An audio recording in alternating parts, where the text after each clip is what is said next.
تشرب؟ لا لا طيب.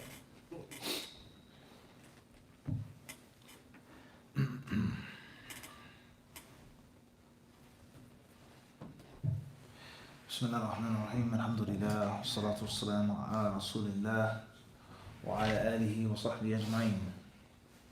أما بعد، السلام عليكم ورحمة الله تعالى وبركاته. وعليكم السلام ورحمة الله وبركاته. Whoever wants to recite a hadith or 2 or 3, now is the time بإذن الله تعالى. تسمع شيخ؟ تفضل. بسم الله.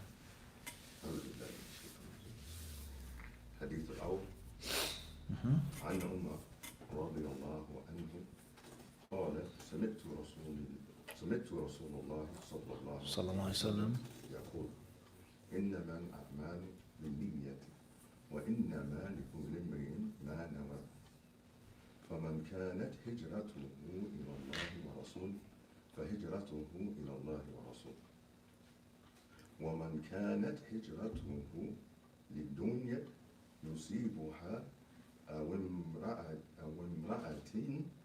ينكحها فهجرته إلى ما هاجر إليه. وراه البخاري ومسلم. طيب، جزاك الله خيرا. حديث الثالث. حديث الثالث ليس الثاني، ثالث. طيب، نعم. تفضل. الثاني يحتاج وقت. نعم. طيب، لا بأس. إن شاء الله. لا بأس، تفضل. عن عبد الله بن عمر رضي الله عنهما قال سمعت رسول الله صلى الله عليه وسلم بني الإسلام على 5: شهادتي أن لا إله إلا الله وأن محمد عبده ورسوله وإقام الصلاة وإيتاء الزكاة وحج البيت وصوم رمضان. وراه البخاري ومسلم. أحسنت، جميل، جزاك الله خيرا. أحسنت، بارك الله فيك شيخ. تفضل. طيب، عن أبي عبد الرحمن عبد الله بن عمر رضي الله عنهما قال سمعت رسول الله صلى الله عليه وسلم عليه الصلاة والسلام يقول بني الإسلام على 5: شهادتي أن لا إله إلا الله وأن محمد رسول الله وإقام الصلاة وإيتاء الزكاة وحج البيت وصوم رمضان. رواه البخاري ومسلم. وعن أبي عبد الرحمن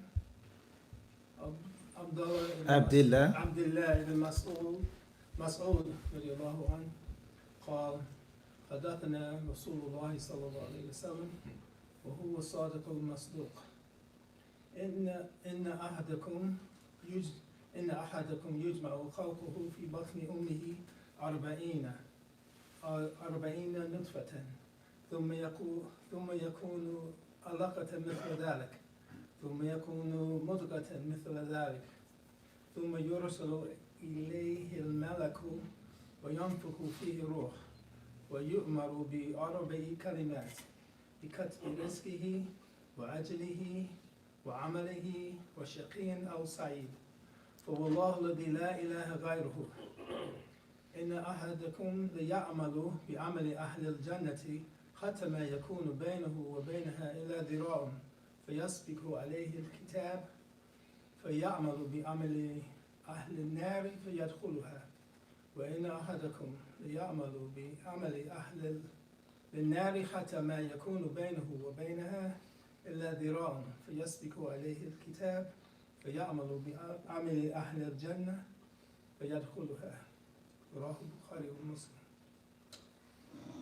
وعن أم المؤمنين عبد الله عائشة رضي الله عنها قالت قال رسول الله صلى الله عليه وسلم من أحدث في أمرنا هذا ما ليس منه فهو رد. رواه البخاري ومسلم. وفي رواية لمسلم من عمل عملا ليس عليه أمرنا فهو رد.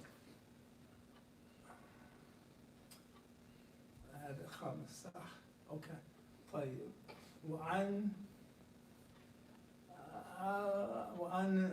بعدين أو وعن السادس طيب وعن أبي عبد الرحمن النعمان بن بشير رضي الله عنهما قالت سمعت رسول الله صلى الله عليه وسلم عليه الصلاة يقول والسلام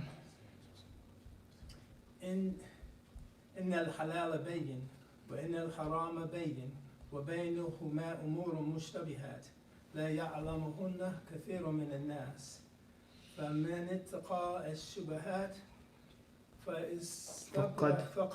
فقد استبرأ لدينه وعرضه ومن وقع في الشبهات وقع في الحرام كالراعي يرعى حول الحمى يوشك أن يرتع فيه ألا وإن لكل ملك حمى ألا وإن حمى الله محارمه ألا وإن في الجسد مضغة إذا صلحت صلح الجسد كله وإذا فسدت فسد الجسد كله ألا وهي القلب رواه البخاري ومسلم. طيب جزاك الله خيرا. وباقي واحد أبي عبد الله النعمان بن بشير. أوكي. طيب تفضل شيخ. طيب وعن أبي رقية تميم بن أوس الداري رضي الله عنه أن رسول الله صلى الله عليه وسلم عليه الصلاة والسلام قال الدين النصيحة قلنا لمن؟ قال لله ولكتابه ولرسوله ولأئمة المسلمين وعامتهم رواه مسلم. جزاك الله خيرا شيخ ما شاء الله عليك أحسنتم جزاكم الله خيرا. طيب anyone else wish to recite? Inshallah, the brothers and sisters watching online, you should simulate yourself reading and reciting in front of the class as well to maximize the benefit. And if you can, have those hadiths memorized by heart, even if it's not absolutely perfect. If you got half of a hadith or a third of a hadith or the main line from the hadith, or if you didn't know the companion's name, something tangible along with the proper explanation that you read, that you hear online or in the class in person, that's a great deal of good. A great deal of good. And you as a Muslim, whatever your role in Islam and life is automatically going to be bumped up. If you've memorized a few hadiths and you have the proper understanding of them, you're automatically a better father. Automatically. Your son comes to you for advice and you tell him, narrated such and such, that the Prophet ﷺ said, la taghdab, don't get angry. And it doesn't mean, son, that you can never ever get angry, but don't become angry so quickly. When you get angry, make it be for the sake of Allah, your anger. Control your anger. Don't go extreme. You're automatically a better father, a mother. Her son comes to her with an issue or a problem. Ummi, give me advice. She said, I'm glad that you came to me, son. Ad-deenun nasiha. It's a manifestation of your Islam that you love Allah, that you're going through a problem, and you seek my advice on it. Oh, Ummi, I'm thinking about taking my life. I'm not a good person. I fell into this problem. I started hanging around the wrong bunch. You warned me, but I'm stuck. I can't get up. I'm falling. I can't get up. Say, no, son. Ad-deenun nasiha. Advice is the religion. Transparency is the religion. You're automatically a better wife, a better husband. You're a better teacher. You're a better college or high school coach. Automatically.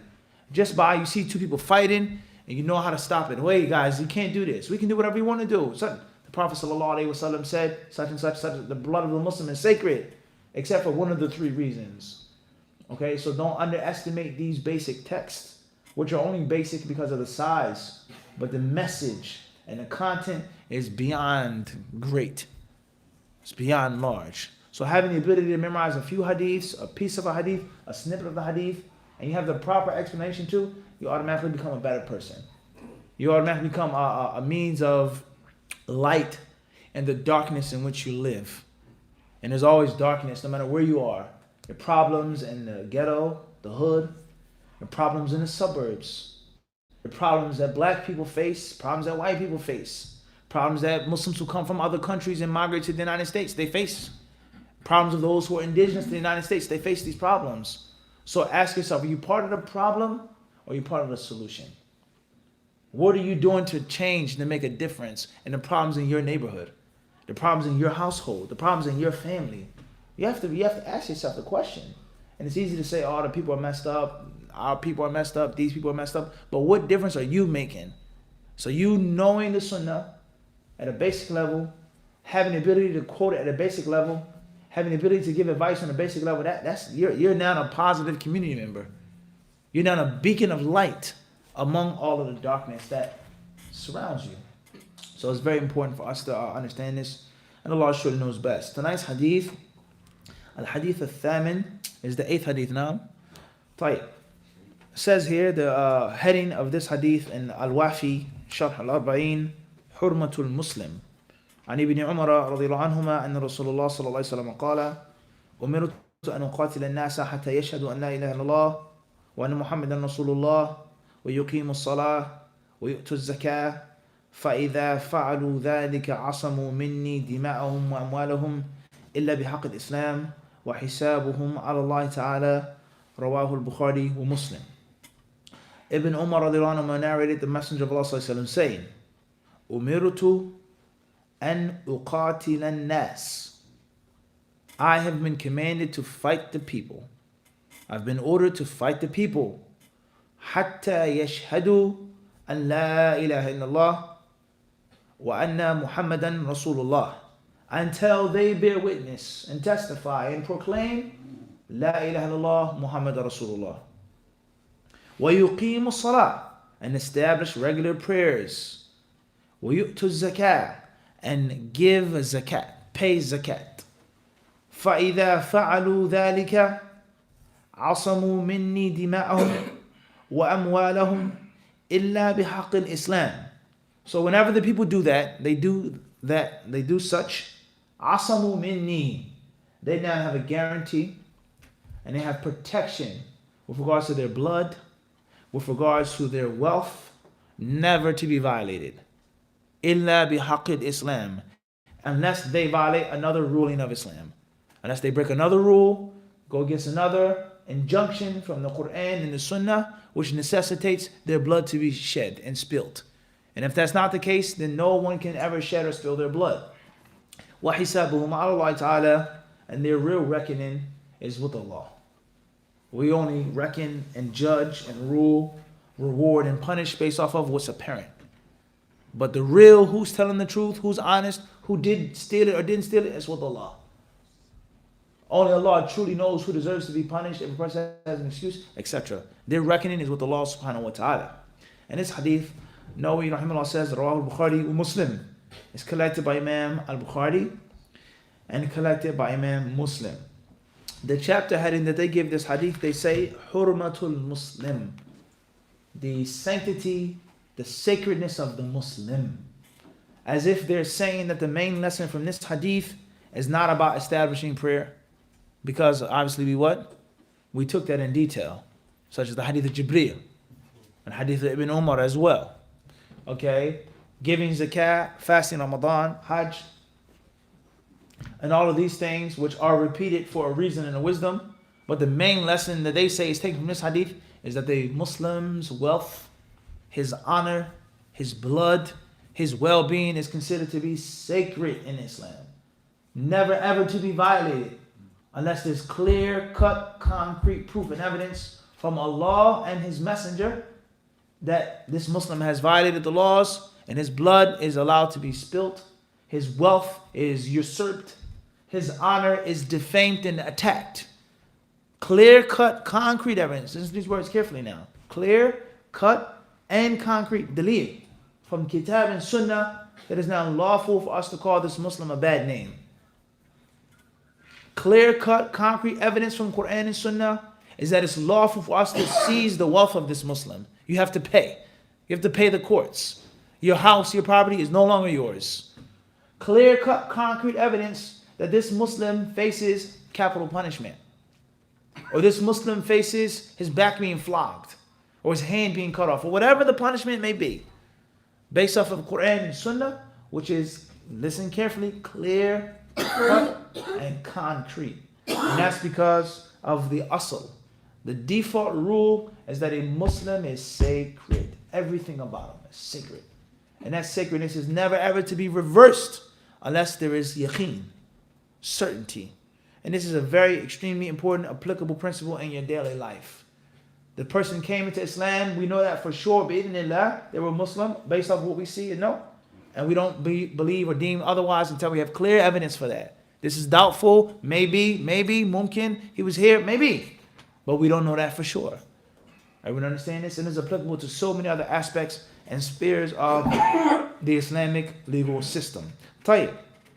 Ta'fi says, or they say, هذا الحديث عظيم جدا لاشتماله على المهمات من قواعد دين الإسلام وهي الشهادة مع التصديق الجازم بأنه لا إله إلا الله وأن محمدا رسول الله وإقامة الصلاة على الوجه المأمور به ودفع الزكاة إلى مستحقيها.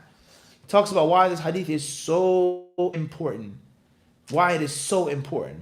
So let's break down this hadith before we read this here. First and foremost is أمرت أن أقاتل الناس. He says, I have been commanded. I have been ordered to fight the people. Who ordered the Prophet sallallahu alaihi wasallam?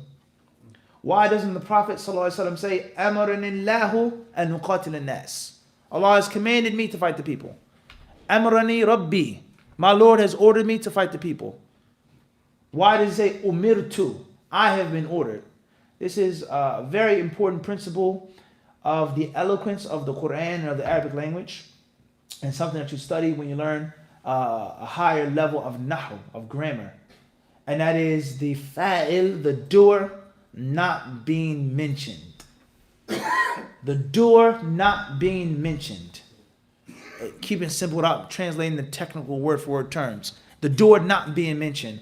I was ordered similar but not exact, because we won't say that about Allah. Majhul. ما لم يسمى فاعله مثلا. It's different, you see, it's levels. So I've been ordered to give this class. I was ordered to stand here and speak to you today. I was ordered. The Imam of the Masjid ordered me. But I don't have to mention that. I won't mention that for a reason. For a reason. Everyone understand this? For a reason.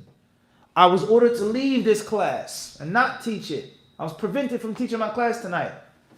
It was this brother who told me that you got to leave and you can't teach your class here tonight. Mufti, you're not welcome here.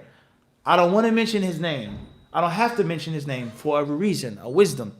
So sometimes the doer not being mentioned in front of the act is a good thing. And other times it is a bad thing. It's a means of negativity. So there are many verses in the Quran in which Allah Azza wa Jalla mentions how a thing is made and how a thing is done, or how people are destroyed. Something was sent upon them. And it doesn't mention who sent them. Who sent upon them? Al-Rih al-Aqim. Who sent upon them that destructive wind? Allah Azza wa Jalla is the one in control of the wind. Sometimes he mentions he sent it, and other times it says ursila. Yursalu alaykum. It's sent upon you. It will be sent upon you, etc. Perfect example. وَخُلِقَ الْإِنسَانُ ضَعِيفًا. Man has been created in weakness. Who created man? Without a question. خَلَقَ الْإِنسَانَ مِنْ عَلَقٍ. So that's the same kind of construction. No question, without a doubt. And Afwan? وهكذا آيات كثيرة. They were not commanded except to say the Shahada of Tawheed, establish prayers, etc. There's different reasons. So an example of a reason here is that وَخُلِقَ الْإِنسَانُ ضَعِيفًا. Man has been created in weakness. That's unbefitting of that being attributed to Azza wa Jal. Allah is al-Qawi al-Aziz. Most powerful, almighty. But man was made in this type of manner or state. And there are other times in which it isn't mentioned because it's well known. Umirtu an uqatil an-nas. I've been ordered. Who ordered the Prophet except for Allah subhanahu wa ta'ala? But there's a way, and there's a reason, there's a style. That's all we'll mention with regards to that. He says, an uqatil an-nasa, to fight the people. No discrimination or prejudice of who those people are. Whoever those people are. Until they do something. And what is that thing that they do? Make me their political leader. Give me all of their wealth. None of these things that people say about Islam and the Prophet until they submit to their Creator. And that is through Tawheed and pure, authentic revelation. Until they make both of the Shahada, both of the Shahadatain. What do the Shahadatain mean? What are the conditions of the Shahadatain? The obligations of the Shahadatain? things which nullify the Shahadatain, that's a whole separate class in itself. And this is basic information that every Muslim should know. What's meant by La ilaha illallah? What's meant by that statement? There's no God but God. Is that what it means? There's no God but God. Does it mean that? Is that an accurate translation? There's no God but Allah. That's the translation. But what does it mean? What's meant by there's no? Because I go to China and there are hundreds of gods. I go to India and there are thousands of gods. Rather, I don't have to go to India. I get into a cab or an Uber. On a dashboard, there's a God. On a person's keychain, there's a God. I go into a Sikh corner store or dollar store and they have gods that they worship. As an example. All right? And there are other types of worship and people call people gods. The God MC. All types of gods. What's meant by La ilaha illallah? There's no God. But what's meant by that is that anything besides Allah which is worshipped, it can never ever be worshipped correctly and justly. It's never justified. And that's because everything besides Allah is created. And if it was created, it means it was a time in which it didn't exist. And if it didn't exist, it was a time of weakness. And هل أتى على الإنسان حين من الدهر لم يكن شيء مذكورا. He was unknown and unmentioned until Allah brought him into life and made him سميعا بصيرا, hearing and seeing. So man, no matter how great he becomes, no matter how much of a genius he is allowed to become, it was a time which man didn't exist. And no one knew who he was. And he was weak, let alone what he comes from. And the stages of a baby and a child and an infant and a toddler until weak old age. Your beard grows gray, your hair falls out, your teeth fall out. Your strength and your weakness is gone. The toughness that you had is now, the venom has been stripped from you. And you are now just like a baby again, walking up the steps, walking down the steps, using the bathroom, changing your clothes, putting on your sock, chewing food, and the same applies, life. So there's always a state of weakness with the creature. And nothing but strength and might and power is with the Creator. So la ma'abuda bihaqqin illallah. That's what's meant by that statement. The kalima of Tawheed is that nothing deserves to be worshipped but Allah. Nothing deserves to be loved absolutely but Allah. Submitted to absolutely but Allah. Everyone understand this? All of these different meanings of creation, the heavens and the earth, the rules and the legislation is only for Allah. There's no hukum for other than Allah Azza wa Jal. The one who made, and he has the what? Al-khalqu wal-amr. He created and he has the amr. And all of the different aspects of the concept, the meaning of what? La ilaha illallah. La ma'buda bihaqqin illallah. Wa ghayrullahi in ubida fabibatil. And in anyone or anything besides Allah, the Prophet of Islam, Isa, Jibreel, anyone that's worshipped besides Allah is done out of falsehood. No matter how high their status is. Malakun muqarrab wala nabiyyun mursal. The highest of angels, the chief angels, the archangel, or a prophet of Allah who has a status with Allah. So that's what's meant by Ashhadu an la ilaha illallah. And then you have to realize that there's no way of you actualizing Allah's worship unless you do it through the sunnah of the Prophet sallallahu alaihi wasallam. And that's the second shahada. Wa ashhadu anna Muhammadan Rasulullah. He wasn't a demon. He wasn't an angel. He wasn't some type of spirit. He was a human being. He was an abd of Allah. And at the same time, he was honored to be a messenger. And his job was to convey. His job was to explain. And his job was to teach us the specifics of getting close to our Creator. Because some people, they'll accept the fact that there is a higher being. I accept that. I accept the fact that there's one higher being. I accept that. I accept God. But I can worship Him how I want to. Or what I think, or what I feel, or my culture, or my race. No, there was a man who gave you both general instruction and specific guidelines. And the things that he left out and he did mention are up to your discretion. You like drinking coffee? Tafaddal, drink coffee. You want to drink tea? Drink tea. You like to wear green? You wear green. You like to get married when you're 18 and these people to get married when they're 25? Tafaddal. It's no issue, no problem with the cultural things that have not been addressed in the text. And that's the place where many people, they make a mistake. They fall down and they slip. And Shaitan obviously is an enemy to each of us. He tricks us with different statements when it comes to Islam versus culture. Culture versus what? Islam.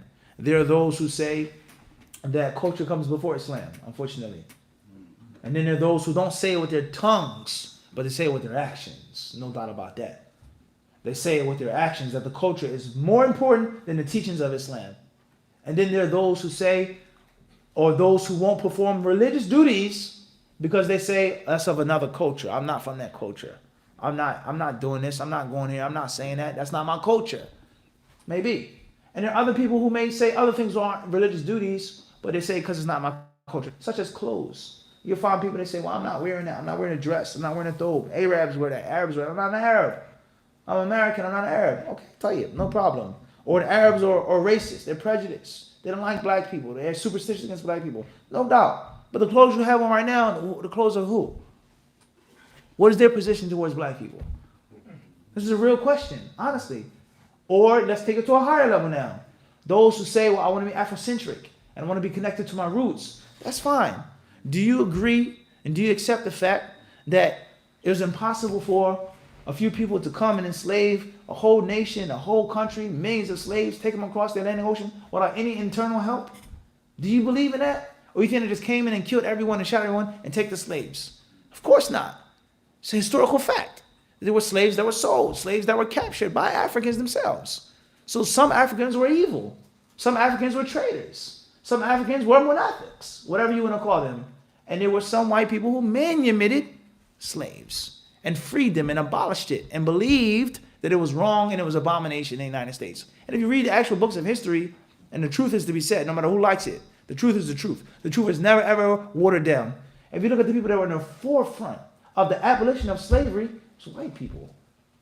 It's white people. It's a reality. So therefore, there were evil white people and there were what? Quote unquote, good ones. And there were evil what? So therefore, don't wear their clothes either. Rather, we don't have to go that far. You don't have to talk about slavery in America. You don't have to go that far. Go into the West African masjid. See how they look at you.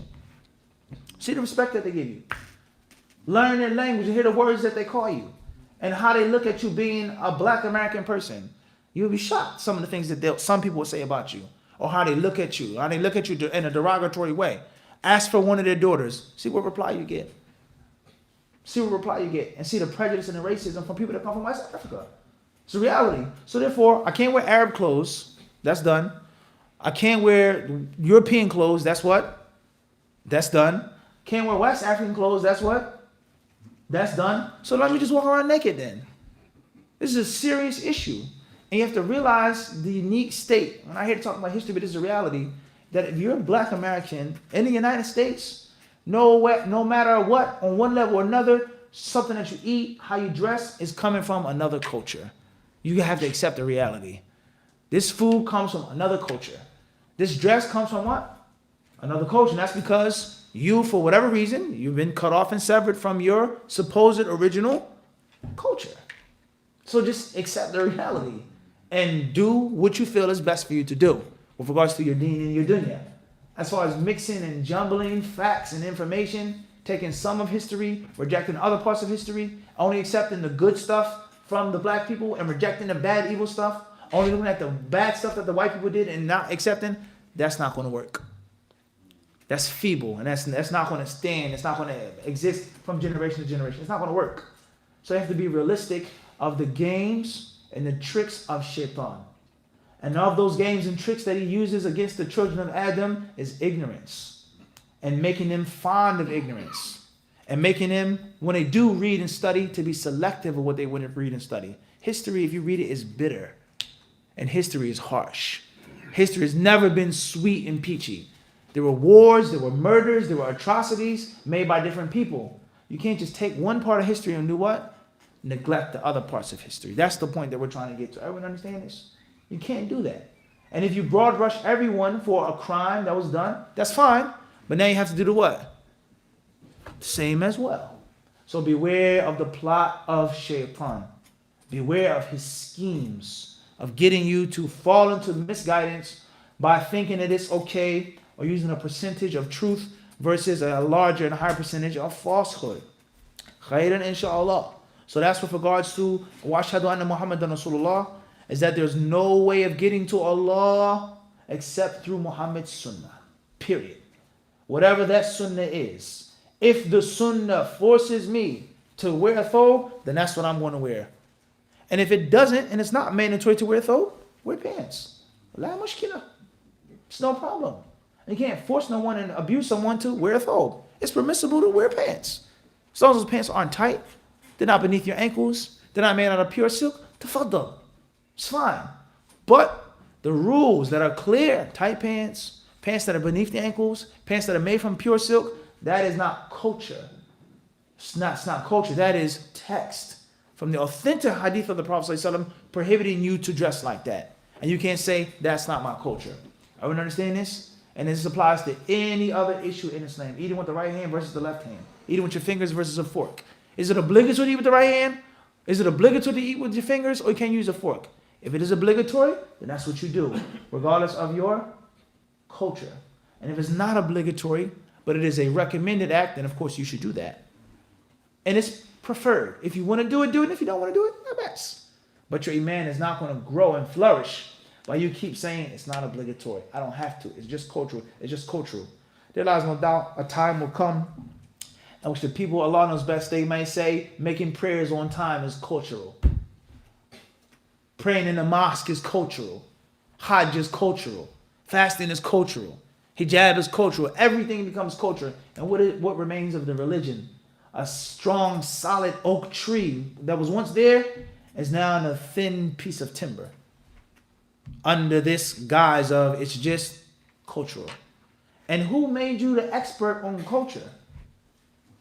And who made you the expert of the hadith of the Prophet ﷺ? Where did you study them? Please explain.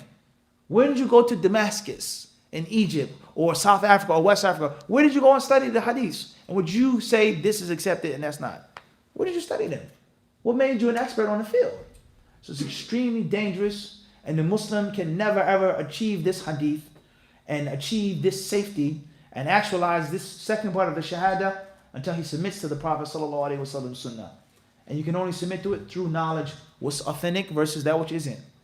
How to understand the hadith and practice it versus having a misunderstanding of the hadith and a mispractice of the hadith and a misrepresentation of the hadith. So the ulama of Islam, they say ta'atuhu fima amar wa tasdiquhu fima akhbar wa ijtinabu ma naha anhu wa zajar wa la yu'bad Allahu illa bima shara. Those are the main pieces of the shahada anna Muhammadan Rasulullah. Ta'atuhu fima amara, to obey him and that which he has commanded. To obey the Prophet and that which he has ordered you. Obey the Prophet. Ta'atuhu fima amara. وَتَصْدِيقُهُ فِيمَا أَخْبَرَ, and to believe the Prophet ﷺ and that which he has told you to believe in. The Messenger says there are angels that come and there are angels that go. Where are those angels? I don't see any. I don't feel any. Science doesn't prove that there are angels. How could the angels be? تَصْدِيقُهُ فِيمَا أَخْبَرَ. The hadith is authentic and sound. There are angels that come and there are angels that go. I believe in that. And I submit to that, and I accept that. Everyone understand this? وَاجْتِنَابُ مَا نَهَى عَنْهُ وَزَجَرَ, and to avoid what the Prophet of Islam ﷺ told you to avoid. Whether it is haram or makruh. Stay away from both. Don't do it. Try your best not to do it. Last but not least, وَأَلَّا يُعْبُدُ اللَّهُ إِلَّا بِمَا شَرَعَ, and never to worship Allah except through that which He has laid down. You can't just make up your own piety. You can't make up your own religious practice and devotion to Allah. But it has to be upon the Prophet ﷺ's way. Like anything else in life. You can't just build a house how you want to. There are rules of construction that you must follow. And if you don't follow, we know that the building will collapse on you. It's not going to work. There are rules. So those are the main pieces of Shahadatu anna Muhammadan Rasulullah. And every Muslim man, woman, and child should know these things. And they should try their best to practice those things. Khairan, inshallah. The prayer, the zakat, we've mentioned that. It says, فَإِذَا فَعَلُوا ذَلِكَ مِنِّي أَوْ فَإِذَا فَعَلُوا ذَلِكَ عَصَمُوا مِنِّي. This proves, as we've just stated, a Muslim's blood cannot be spilt. So, an honor killing in many different cultures. My daughter had a boyfriend. My daughter has a phone and there she's talking to a boyfriend. So we go out on the street and we stone her to death. It's an honor killing because of the honor of my tribe and my family clan. Based off of this hadith, that act is what? It's false. It's batil. And that's because your daughter's blood is supposed to be sacred.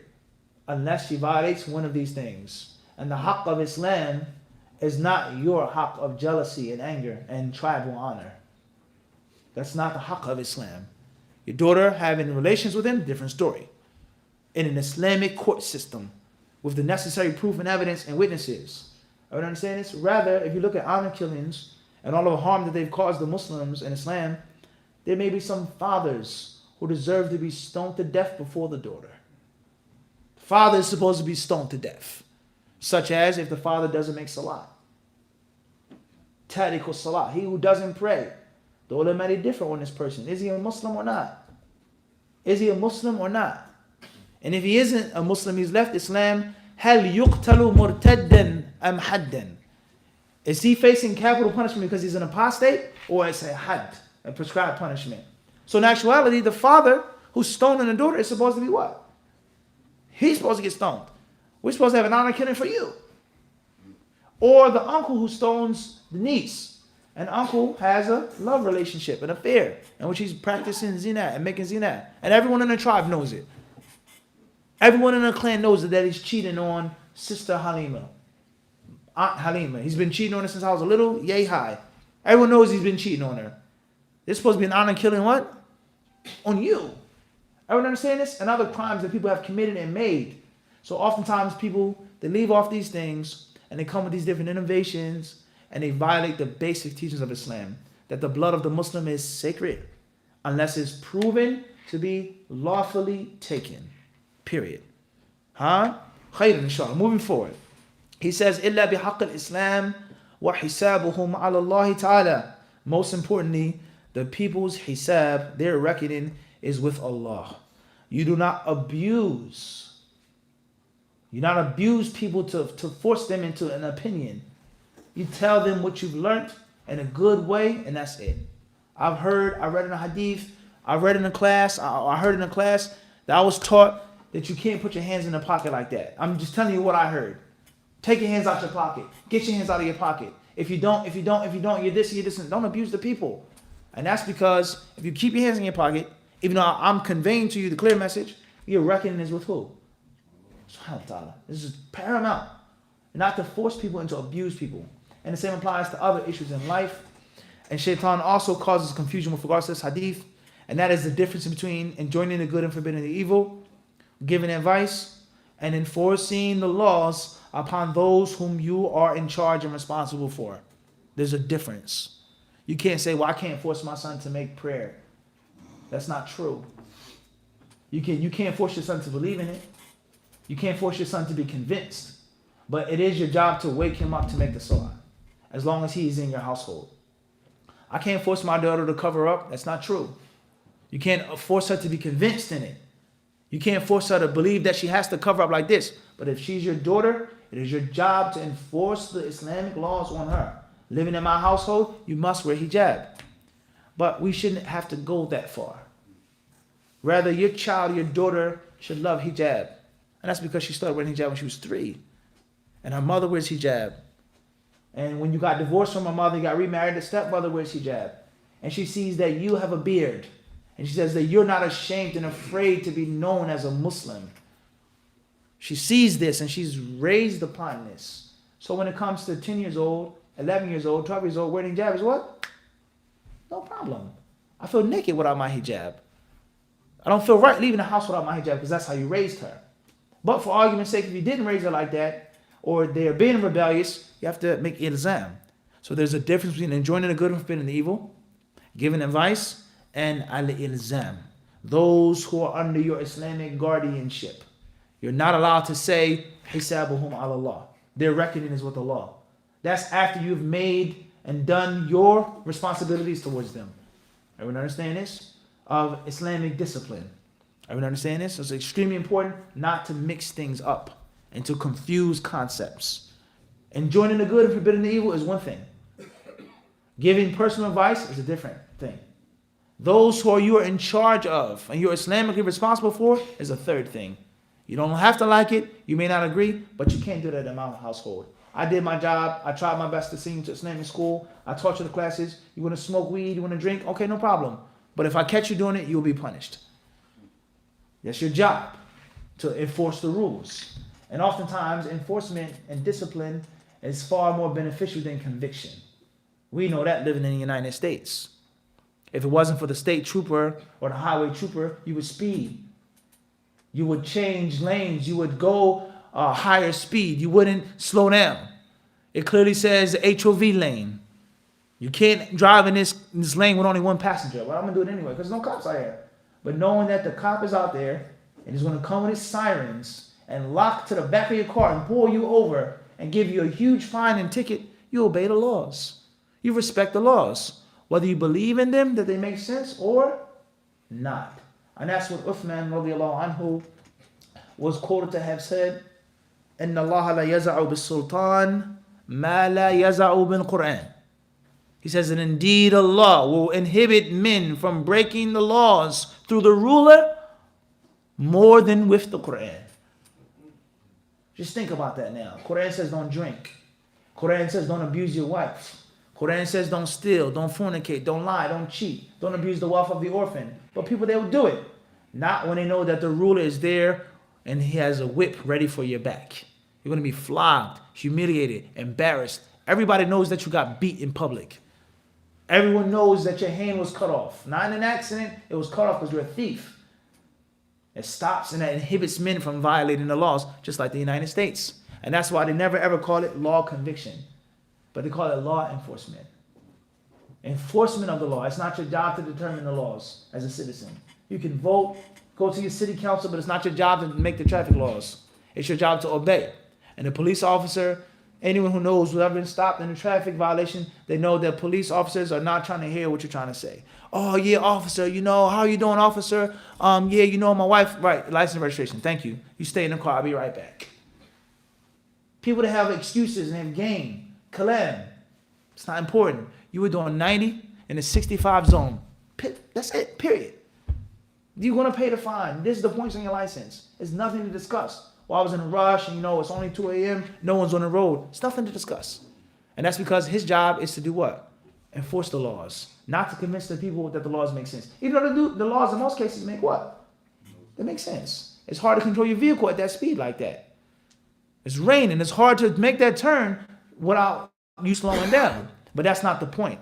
So therefore, the concept of many of us mixing up these concepts, these realities, is that there is giving advice, there is enjoining the good and forbidding the evil, and then there is al-ilzam, enforcing the laws only upon those whom you are the guardian for. You don't enforce the laws upon someone else's daughter now. That's different. That's not your son. That's not your place to force. Here is nasiha. Here is enjoining the good and forbidding the evil. But you don't force that person who isn't under your wilaya shar'iyya, your Islamic guardianship. And it lies no doubt many arguments and problems come from us not having these three things separated. Enjoining the good, forbidding the evil, personal advice, enforcing the laws. There's a difference. Sometimes you don't have the authority to enforce the law. And then you enjoin the good and forbid the evil. Sometimes you don't necessarily enjoin the good and forbid the evil, but you pull the brother to the side. And you talk to him as a brother. And other times you tell him in public, la, astaghfirullah, you can't do that in here. That's haram. Yeah, I don't care what you feel. You're offended, you're embarrassed. That's not the point. That's enjoining the good and forbidding the evil. And there are other times in which you mix the two. You say it in a wise way, but you do say something. All right? So knowing that the people's reckoning is with the law is no doubt about that. But it does not mean that we keep silent and we turn away from the things which are wrong and means of error as well. Khair, inshallah. Let's move forward. There are many other issues pertaining to this hadith, such as just making the shahadatain versus performing the actions of Islam. And we know the story behind this hadith with regards to Abu Bakr and Umar, right? When Abu Bakr radiallahu anhu vowed to fight those who apostatized, the apostates, the murtadeen, from the Arabs who left Islam after the Prophet. And Umar says, you can't fight them. They still say, La ilaha illallah Muhammad Rasulullah. And Abu Bakr says, no, I will fight them. Even if it's one small baby goat that they used to give to the Prophet, that they don't give to me, we'll fight them upon that. So there is a difference with regards to rejecting it and regards to not obeying the outward laws. Like I just said once more, you don't have to be convinced, but you have to follow the laws. So that's a long discussion with regards to those who do not pray. those who don't make zakat, those who don't fast, are they kuffar or not? Okay, the shahadatain and only the shahadatain. Alright? Khair inshallah. Then the concept of illa bihaqq al-Islam, the right of Islam. What's meant by that? It will come later on. Thievery, adultery, fornication, highway robbery, rape, murder, things like this, in which if a Muslim does, he faces a certain level of punishment in the legal system, which necessitates the spilling of his or her blood. And it's not just those things mentioned in that hadith. Khairan, inshallah. Khairan. Let's move forward, inshallah. What time is it then? What time is it then, normally?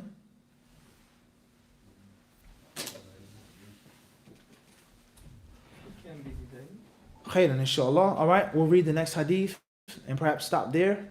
Al-Hadith al-Tasi', Fadl Sheikh. Do we have, Yes, go what ahead. was this hadith? What year? Clear. Sounds more like the end of the Prophet's life. Clear. What year do we have this hadith? In hadith sciences, we have sababul wurud, then we have sababul tahdith, and then we have something which is neither of the two. So sababul wurud is why the Prophet ﷺ said it during his lifetime. Why he said it, and also when and where. Quba, Mecca, Medina, etc. The concept of fighting, of course, you know that wasn't in the early days. There's no question about that. And the concept of the Sharia, the rules, that was at a what? A later time. Absolutely. And then we have sababul tahdith, why the Sahabi mentioned the hadith. Because the Prophet could have said something without a specific context. In no specific situation. We were sitting with the Prophet and he told us this. And then 20 years after the Prophet's death, or in the time of this Khalifa or this one, two companions differ over an issue. Or a tabi'i does something wrong. A woman comes, a man comes, and the companion says, the Prophet ﷺ said A, B, C, D, E. The Prophet ﷺ says, indeed, a time will come in which what? ... So the concept of how the hadith reached us, we know it was brought up through this debate of Abu Bakr and Omar with regards to those who say La ilaha illallah Muhammad Rasulullah, but they violate the haqq of Islam by not paying zakat, by not making salah, or any other violation of the laws. You understand this? So it's very important to understand that sometimes a hadith has a specific time, and sometimes the hadith doesn't have a specific time, but the companion narrating it takes a specific time. Well, Sheikh, هذا باختصار والله أعلم. خير إن شاء الله. حديث التاسع, hadith number 9.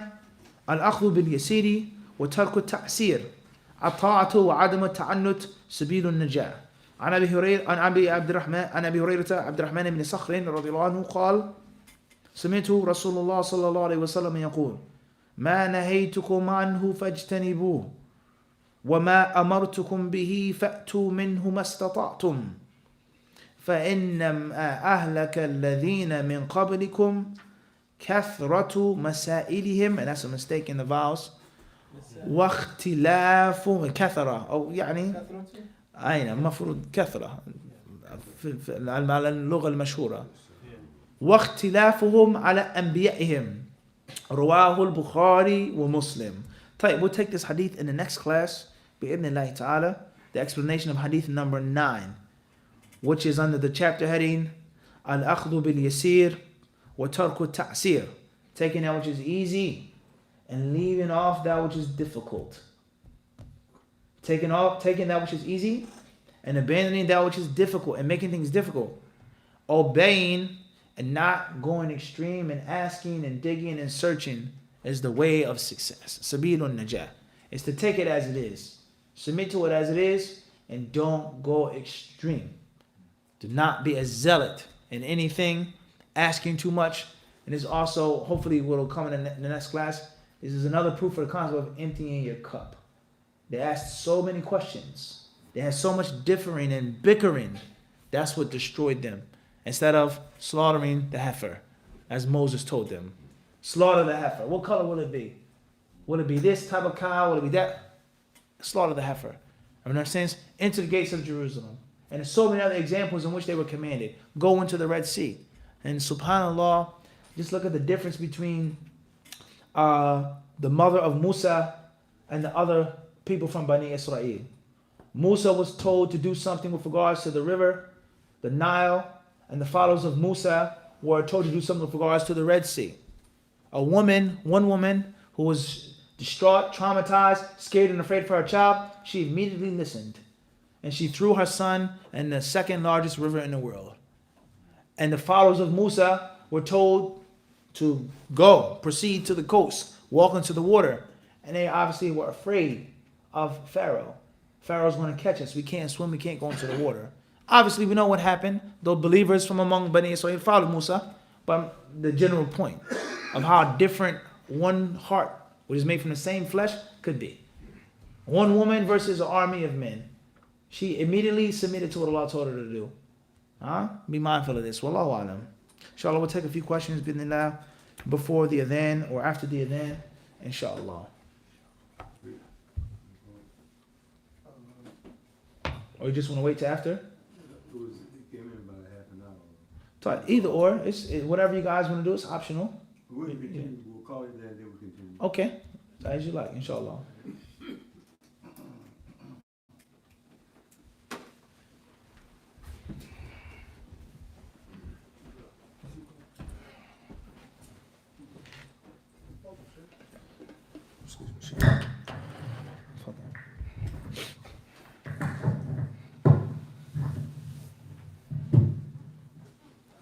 الله أكبر الله أكبر الله أكبر الله أكبر أشهد أن لا إله إلا الله أشهد أن لا إله إلا الله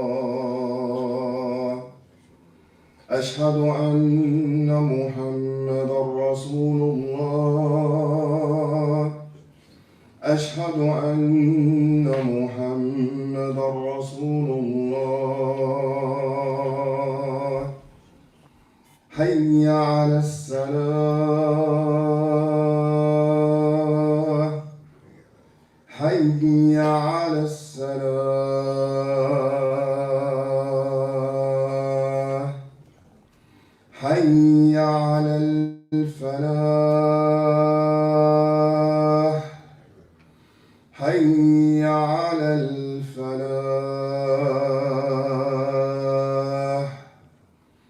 الله أكبر الله أكبر لا إله إلا الله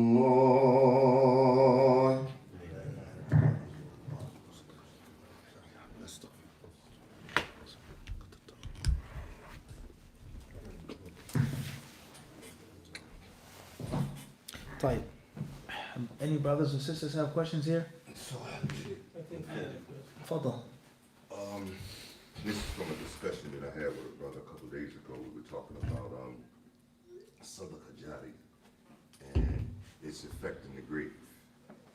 All right, and we were talking about we were talking about, first of all, that what constitutes Sadaqah Jariyah that benefits you in the grave. Mm-hmm. And the Muslim, and that conversation led to another conversation about whether there's the opposite of Sadaqah Jariyah. In other words, you do something.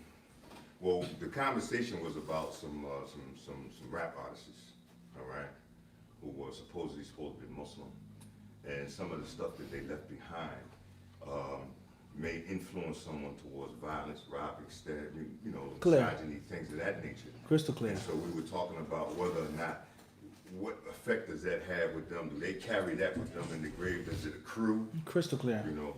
Crystal clear. Like, okay. With regards to Sadaqah Jariyah, what is it? Is there such thing as Sadaqah Jariyah? What necessitates it? What constitutes it, etc.? Versus the opposite of Sadaqah Jariyah, making a bad means of charity, and people follow you and copy you and mimic you and that, etc. In general, the answer is yes to both halves of the question. Of course, we know there's Sadaqah Jariyah, and Sadaqah Jariyah based off of the word Jariyah. It's Sadaqah, which is tajdi. It moves, it walks, it runs. it keeps going. Whereas the normal sadaqah that you give, inshallah, it's accepted by Allah. It's from good, pure wealth, nothing illegal or illicit or illegitimate. And inshallah, you get the reward for it, the blessing for it, but it stops. But the jariyah sadaqah is continuing to move and move and move and move, like a school for the blind, a Quran school for the deaf, an orphanage, a place for widows, a place for wounded Muslim veterans, something that keeps on moving, something people are benefiting from and eating from. It could be a tree, methanan, a well that you dig. And that's advice that you brothers should be mindful of. Alhamdulillah, you give sadaqah in your own community, you build in your own community. That's first and foremost, for sure. In your own community. But there are many other countries around the world, third world countries, in which you'd be shocked. You'd be shocked what $100 does. $100 do. You'd be shocked. $500. You wouldn't believe the amount of benefit that you can do with $500 of charity in this poor, poverty-stricken country, such as digging a well, in which the women in this village have to walk for 5 miles daily, to and from, 10 miles together, just to get basic water to wash themselves. Imagine if your wife had to walk 10 miles a day just to make wudu and ghusl. Imagine that. Your son can't go to school, but he has to carry water. Maybe a distance greater than that, because there's no well in the village. Everyone understand this? I've been to countries and I've actually seen a well, like something out of a movie or a storybook, literally. Something that you don't think exists. Some King Arthur type stuff, an actual well, in which is stones and deep down inside is water, and the people are drinking from it and washing from it in 2019. So oftentimes people complain about charity, there's no one to give money to, I can't trust no one. There are many places that you can go in which you can build a well for this amount of money, a pump, a mechanical pump as an example, to make their lives so much easier. Mechanical pump, they cut on and they get water. All right, that's an example of something which is jariyah. How many people drink from it? How many people wash from it? How many people make wudu from that water in the village now? So it's always a way of doing good, always, always. All right, and of course the Muslims, we should try our best to be in the forefront of humanitarian projects, of helping and developing and raising the quality of the lives of the people. And that's a major, major means of da'wah. A major means of da'wah. Moving forward. So that's sadaqah jariyah. The proper terminology for what was mentioned about rap artists or any other type of artist or any other person will be sunnah sayyi'ah. Sunnah sayyi'ah. A bad sunnah. Or the hadith that says, وَمَنْ دَعَا إِلَىٰ ضَلَالَةٍ كَانَ عَلَيْهِ وِزْرُهَا وَوِزْرُ مَنْ تَبِعَهَا إِلَى آخِرِ الْحَدِيث. He who calls to guidance will receive its reward, and the reward of those who follow him, and it won't take away or diminish any of the two parties. You're going to get your full share, and they'll get theirs. And he who calls to misguidance will get the sin of the misguidance, and the sin of all of those who follow him therein. May Allah protect us from that. How many people listen to your album? How many people watched your movie? How many people saw you do this and thought that was the right way to do anything that's improper? Whether it's rap artists, heavy metal, a movie actor, or whatever it is. No one in this town or village did this until this person did it. And they all followed him. Think about how many sins you'll get from one song, 3-minute song. Let alone 16, 19 songs on an album after album, video after video. And we should spread in this evil misguidance of how to treat another human being, how to treat another man, how to treat another woman, how life is to be lived, making it feel that it's cool and fun and all right to go to jail and live your life in jail. And it's a praiseworthy thing to spend years out of your life in jail. That's a good thing. That's horrible. How many lives are affected by people going to jail, incarceration? How much damage does it cause to the generation every cycle because of jail? So all those people now, they're doing that because of your song or your video. So that there lies no doubt. That's sunnah sayyi'ah wa liyadhu billah, or ad-da'wa ila ad-dalala, calling to misguidance. And yes, it what? The record keeps what? Spinning as well. The tape is moving. Unfortunately, may Allah protect us from that. Wallahu a'lam. Fadal. I got a layered question. Bismillah. All right. The question came from somebody in prison, right? He said he has family that doesn't respect him as a Muslim. Okay. He turned Muslim in prison, Mm-hmm. and he fears that if he dies or something like that, his family is going to bury him as a kafir. And is he going to be held accountable in any type of way for that? And also, the second part of the question is, he said he has another friend who says that he's Muslim and he knows his family doesn't respect him being a Muslim like that. And he really doesn't want to be buried as a Muslim because he wants his family to have a good funeral for him. He wants them to be happy and not feel bad about him at his funeral. So how will he be judged? Will he be punished in any type of way for that? Crystal clear.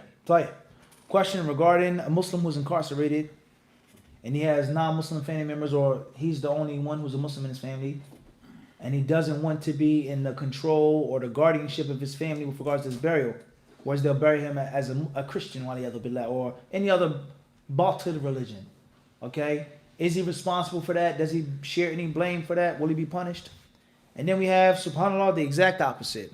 Someone who's a Muslim, who comes from a family in which there are other Muslims, but he wants the Christians in his family, or Jews, or 5%ers, or whatever they are, of batil religion, to be able to enjoy their funeral of their son, of their cousin, of their whatever the relationship may be. Is he responsible? Will he be punished? So on and so forth.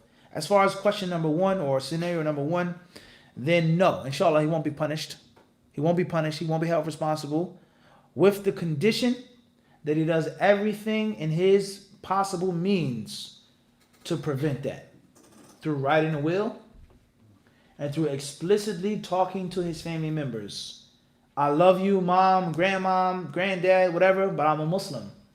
That's my faith. That's my religion. You have to respect that. When I go, don't put me in a suit and a tie. Don't put me in a casket, in a coffin. I'm going to be buried as Abdullah. Abdurrahman is my name. It's no longer James or Rick or Tony or whatever your name is before Islam. And if you can't respect that, then there's no value of you being my family member. Be blunt, just like that. If you can't respect my basic religious ideals and values, then there's no good in you being my brother. What did the man say to him? He said, what? He said, you no longer mean anything to me. He said, you're not my brother or my friend. Because he crossed them and he violated them. And obviously we know he killed them. He says, you mean nothing to me no more. That was his blood brother. Because he went against a major principle that was sacred to that other brother. And that is treachery. You were treacherous to me, you mean what? Nothing to me anymore. So religion has to come first. And we know that religion is thicker than blood. That's the true blood, the blood of Iman. That's the true blood. All right? That's the true relation. All right? That's the true family. But of course, it shouldn't have to go that far. And alhamdulillah, there are many non-Muslims who do respect it. And of course, there's some who don't. And that's because of jealousy and envy and hatred.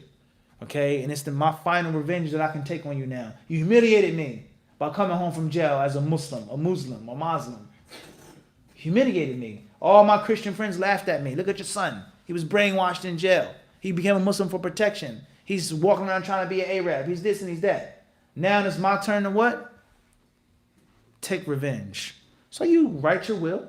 You stipulate that in your will. You make your will notarized. You legalize it. Whatever you have to do. If that's in your power in jail. Whatever the case may be. And you explain to your family members your severe hatred for it. And make it known in public. And that is, even if they do have possession of your body. Or some legal upper hand. It won't be a smooth ride for them. And there's going to be someone at the funeral looking at them like, that's shameful what you guys are doing. We all know that Rick was a Muslim.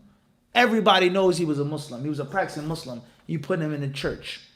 So obviously that's going to take away from your mother or your grandmother's pleasure in you being buried as a Christian. You have to fight back somehow is what the point I'm trying to make. Everyone understand this? You can't have your cake and eat it too. You win, but you're not going to win. It's not going to be all happy, hallelujah. No. That's because you talk to uncle such and such and brother such and such, who is a Christian. I don't believe in Islam. I think Rick shouldn't have left our religion, but at the same time, come on, man. We all know what Rick was on. We all know he was a Muslim. How are you going to do that to him? You have to prevent it to the best of your ability. So you try your best. You prevent it to the best of your ability, and they still violate your wish. Inshallah, there's no sin upon you. And this is from the meanings of the hadith. إِنَّ الْمَيِّتَ لَيُعَذَّبُ بِبُكَاءِ أَهْلِهِ عَلَيْهِ. That the deceased Muslim will be punished, or the deceased, the hadith says, al-mayyit, the deceased, he will be punished because of his family wailing over him. He will be punished because of his family members wailing over him. This hadith was considered problematic by some of the Sahaba, based off of the verse in which Allah says, وَلَا تَزِرُ وَازِرَةٌ وِزْرَ أُخْرَى. Allah says, no soul will bear the burden of another soul. So how is this person going to be punished for something that his family members are doing? Right or wrong? That doesn't make sense. How can a dead person be punished for his family members wailing and scratching their faces and ripping their clothes? That's unfair. One of the interpretations of this hadith is that the one who did not teach and tell his family about the impermissibility of wailing. He didn't instruct his wife. I love you to death, honey, but when I go, be patient. Bottom line, it hurts. Death hurts. We all have loved ones that we've lost, but you have to have sabr, patience. You can cry. There's nothing wrong with crying, but you can't scratch your face. You can't pound the windows of the hearse. Why? Oh Allah, he was no. And if you do that, not only will I possibly be punished, but I won't be happy for that. And I won't love you if you do that to me. You have to explain this to your family members. You have to teach them that it's haram to do these acts. To break a glass and a curse and to pour beer on the floor. You can't do that. You got to be patient. So some of the scholars, they said that that's what that hadith means, is that the dead Muslim, the dead person, of course the kafir is going to be punished regardless in the grave. So that's why we said the dead Muslim. He's going to be punished for his family wailing over him. And i.e., it wouldn't be fair for him to be punished for something that what? They're doing. So one of the interpretations of that is that he's punished because he didn't what? Explain and teach them and enforce. None of that stuff at my funeral. There's no wailing, don't bring no guns, no 40s, no blunts, none of that jahiliyyah stuff at my funeral. Period. Bottom line, and if you can't respect that, you're not welcome. Last but not least, is to make sure that you have at least one ally from among your family. Even if it's a non-Muslim, quote-unquote ally. Uncle or a person who is a Muslim, you say, yo, make sure that mom doesn't do nothing crazy when I go. Can you promise me that? You tell your cousin, he's a Muslim, or he used to be a Muslim, whatever the case may be, he's cool. Make sure that they don't bury me in the church. I'm counting on you to do that when I go. So if he's done those things, then inshallah what? He won't be punished. Clear? As far as if he didn't do those things, then obviously it could be a means of punishment. May Allah protect us from being buried in the church. Something ridiculous as that. As far as the next thing, a person saying, I want my Christian family members to have a good viewing of me and respect and blah, blah, blah, etc. Then you have to tell that person that he has to fear Allah and he has to stop talking. You got to remain silent. You can't speak nonsense like that. There's nothing wrong with there's no way that you can talk like that. And I'll give you an experience of mine. Once we had a janazah. I think I told this story before in a video or something. It was a brother who died in prison. They shipped his body home. Alhamdulillah, his father was a Muslim. You know, he's struggling or whatever. You know what I'm saying? May have accepted Islam in the 80s or whatever. But he professed La ilaha illallah Muhammad Rasulullah. And he came to us, the brothers at the masjid, right? Come, help me out. My son died. I have the body. And not only do I need you to help me wash it because I don't know what to do, nor do I have the resources, but I need to hurry up before Aunt such and such and Aunt Fulan and Uncle Fulan come and try to take it and do it their Christian way. Everyone understand this? Real life story. So obviously, we had no choice but to comply. It was maybe me and at best 3 brothers at max. We washed the body, we shrouded the body, and the non-Muslim family members, they were coming in, they were pressuring him. Oh, we want to see his face. I want to touch his skin. I want to put my hands on him for the last time. I want to. And we were trying our best to be wise, hikmah, gentle, and, you know, keeping it the sunnah way. So obviously, we told all the brothers to come out after we washed him. He was going to be buried the next day. Come to the funeral home. You're going to need as many brothers and strong akis as possible. Make the lines and the ranks. And without disrespecting the family members, but keeping the non-Muslims what? At bay. That is a Muslim procession. You can look, you can wash, you can cry, but you can't do no crazy stuff. Out of the wish of the son who died and the father who's his guardian. So no one came to the janazah. It was about me. I remember the brothers' names, 2 or 3 other brothers. They were all big brothers. It was raining. We had maybe 2 shovels. So we're trying to dig. The brother, he's passing out. He's sweating. He's like, oh man, this is too much. Me, I ain't got no muscles. I'm digging, shoveling, and the other brothers digging. I'm using my hands, trying to, hurry up because the non-Muslim is coming. Oh, let me do that. Let me help out. Let me bring a shovel. And they're going to turn into some type of Christian bonanza. So we were trying to hustle and get him in the ground and, give him his haqq. So a couple non-Muslims took some shovels, and you could see the tension was rising now. They were a part of it. They thought, oh, that's my cousin. You ain't his cousin. Get out of here. You could feel that the tension was rising. It was rising. So after everything was done, my hands were all dirty. I had splinter on my hands. This brother's hands was cut. We were digging it through the suyu. You know how the janazah suyu is. Oftentimes it's not that soft. And then we buried the brother, and I gave a brief reminder. I gave a brief reminder about Islam, what Islam is, why things are so different, etc., etc., etc., right? And then I gave the Christians da'wah at the funeral. I gave them da'wah, what Isa said according to the Quran, and what we believe who Isa was according to the Quran. So don't you know that as we were walking off from the funeral, some of the male family members were upset, they were mad. This old grandmother was upset, blah, blah, blah. They suck their teeth. Who do you think they are, right? A lady from his family member, she came up to me and she said, that was so beautiful what you guys did. And she says, when I die, I want you to do the same for me, even though I'm a Christian. I'm a Christian, but I want the same service and love and loyalty and the dedication to be done for my body. And then as we walked far from the graveyard, there were more from his family members, maybe 3 women that came up to me, and they start saying all types of stuff, praising everything that I said. Your speech was beautiful. I agree with you, blah, blah, blah, blah, blah. That was the most powerful speech I ever heard. And Christians. So the moral of the story is what? The moral of the story is, no question, but the janazah in itself, if it's done properly, is beautiful. And there's no reasonable non-Muslim that's going to differ with the fact that I don't agree with everything, but they took care of my son. They took care of him. The brothers, they did this, they put him in the ground, they made prayer for him, they made dua for him, etc. They're not going to differ with that. And they don't have to accept the message to respect the message. So why is the Muslim bending over? And why is the Muslim kneeling on his knees and going out of his way to please and to appease the non-Muslims? It's a huge problem. Stay in your ground. I'm a Muslim. This is my religion. You can come to my funeral as a non-Muslim, whatever, but these are the rules. And inshallah, if you follow the rules, everyone's respectful and reasonable, I can't see any room for any problems. But a Muslim is never ever to bend over backwards and appease kufr and the kuffar.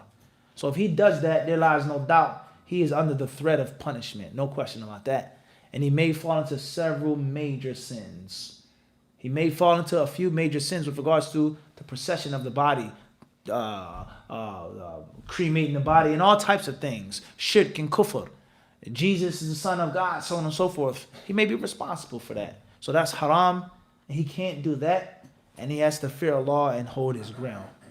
That's what I would tell him, and Allah knows best. Hopefully that's clear. Fadl Sheikh. Going back to, I was in London when you did the hadith on the creation, Arba'ina Nutfatan. Okay. And some says Arba'ina Yawman. Okay. Which one is more accurate? One without the days or the one with the days? Clear. With regards to Hadith Abdullah bin Mas'ud, Inna ahadakum yujma'u khalquhu, that you are made and created in the following manner. With regards to the nutfa, the fluid, the alaqa, the blood, cloud of blood that's connected to the womb, etc., etc. And the angel coming and blowing and the breath of life, etc. What is more accurate, etc. This hadith has several different versions. And some of the ulama explain that some of the versions, not all of them, are problematic. Mushkila. Some of them are mushkila. With regardless of arba'ina, layla, day, night, nutfa, just the concept of the number of days collectively. And how long a woman bears the child. When is the soul given to the child? After this amount of days, that amount of days, 120 days, and the different rulings of losing a child, making the janazah, and abortion. So there are different. هناك بعض الألفاظ قد أشكلت على بعض العلماء. Okay. At the end of the day, 40 nutfa, 40 days as a nutfa. Obviously, even if the yom isn't mentioned, it's going to be 40 nights or 40 days. A period of time in which this baby is a nutfa. So that's not going to be a big problem with regards to that. Nawawi rahimahullah ta'ala, sometimes he mentions a hadith and it's the version of Muslim. Lafdhu Muslim. Or it may be the lafdh of Bukhari. Or sometimes it may be a combination of both and he doesn't specify. So oftentimes, as a hadith is in 40 hadith Nawawi, that's not how it actually is in Bukhari. Or it's only in Muslim like this. You understand what I'm saying to you? يعني هكذا كلام طويل في بعض هذه الألفاظ المشكلة في حديث ابن مسعود هذا. 40 هو يعني هذا هو 40 like the sutra. لو يعلم المار بين يدي المصلي, the one who wishes to pass in front of someone with a sutra, someone who's making salah, if he knew ماذا عليه من الإثم لكان أن يقف 40 خير من أن يمر بين يديه. If he knew the sin that was going to be upon him, it would be better for him to wait for 40. And the hadith in Bukhari, Muslim does not state days, months, or years. And there is a narration that states the specifics of that, and that's not authentic. And it says 40. 40. But however, here, obviously, it's going to be talking about the days. 80 days, 120 days, etc. والله أعلم. ده باختصار يعني. تفضل أخي. تفضل شيخ.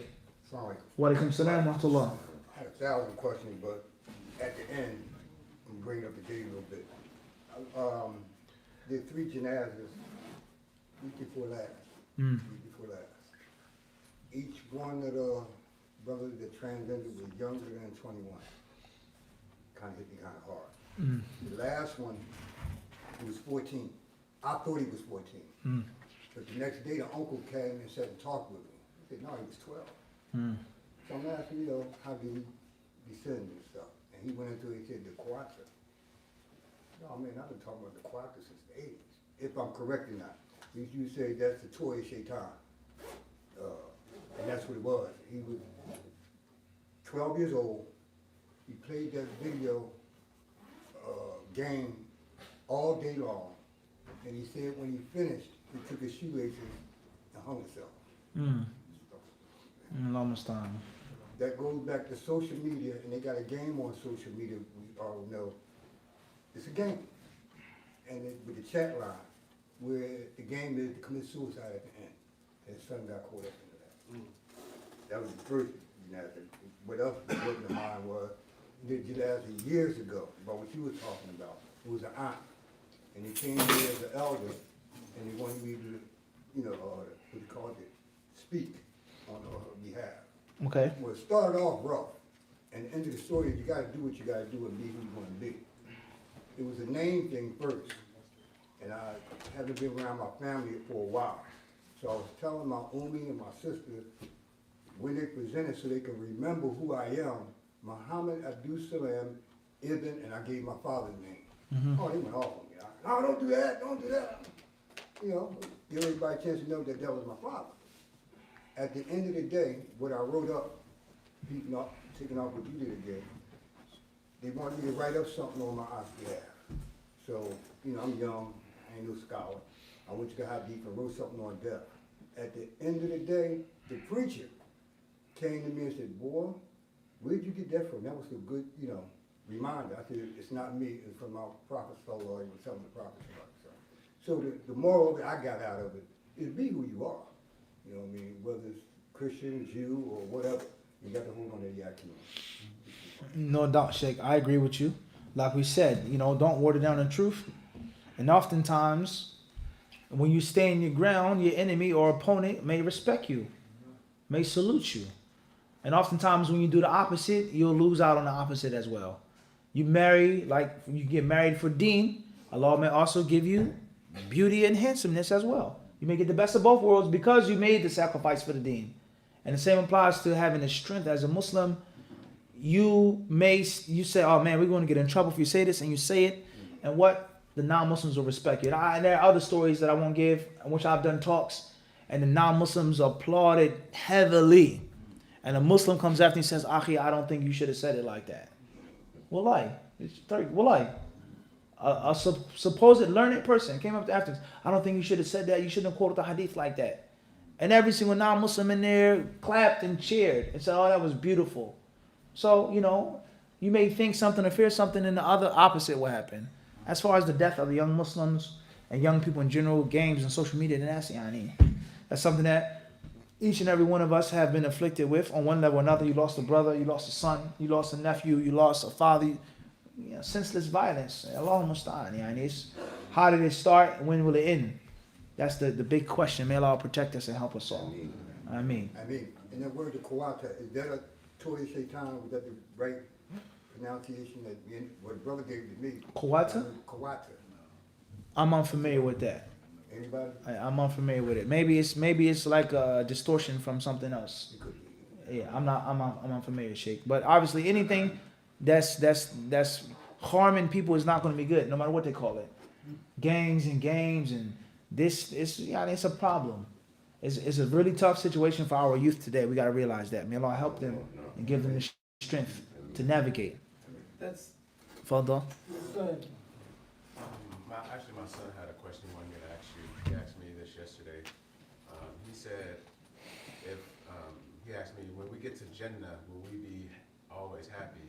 And I said, yes, there'll be eternally happiness with nothing else but happiness.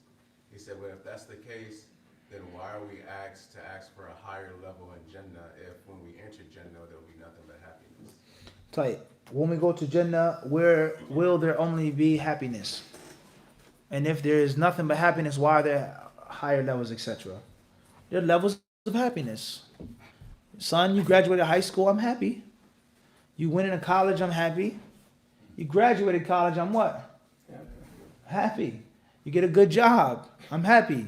You break me off with some of that career money, I'm what? Even happier. So there's nothing wrong with levels of happiness. You tell them that. There are levels of happiness. All right? And there lies no doubt. There's nothing but happiness in paradise. And there's no sadness in paradise.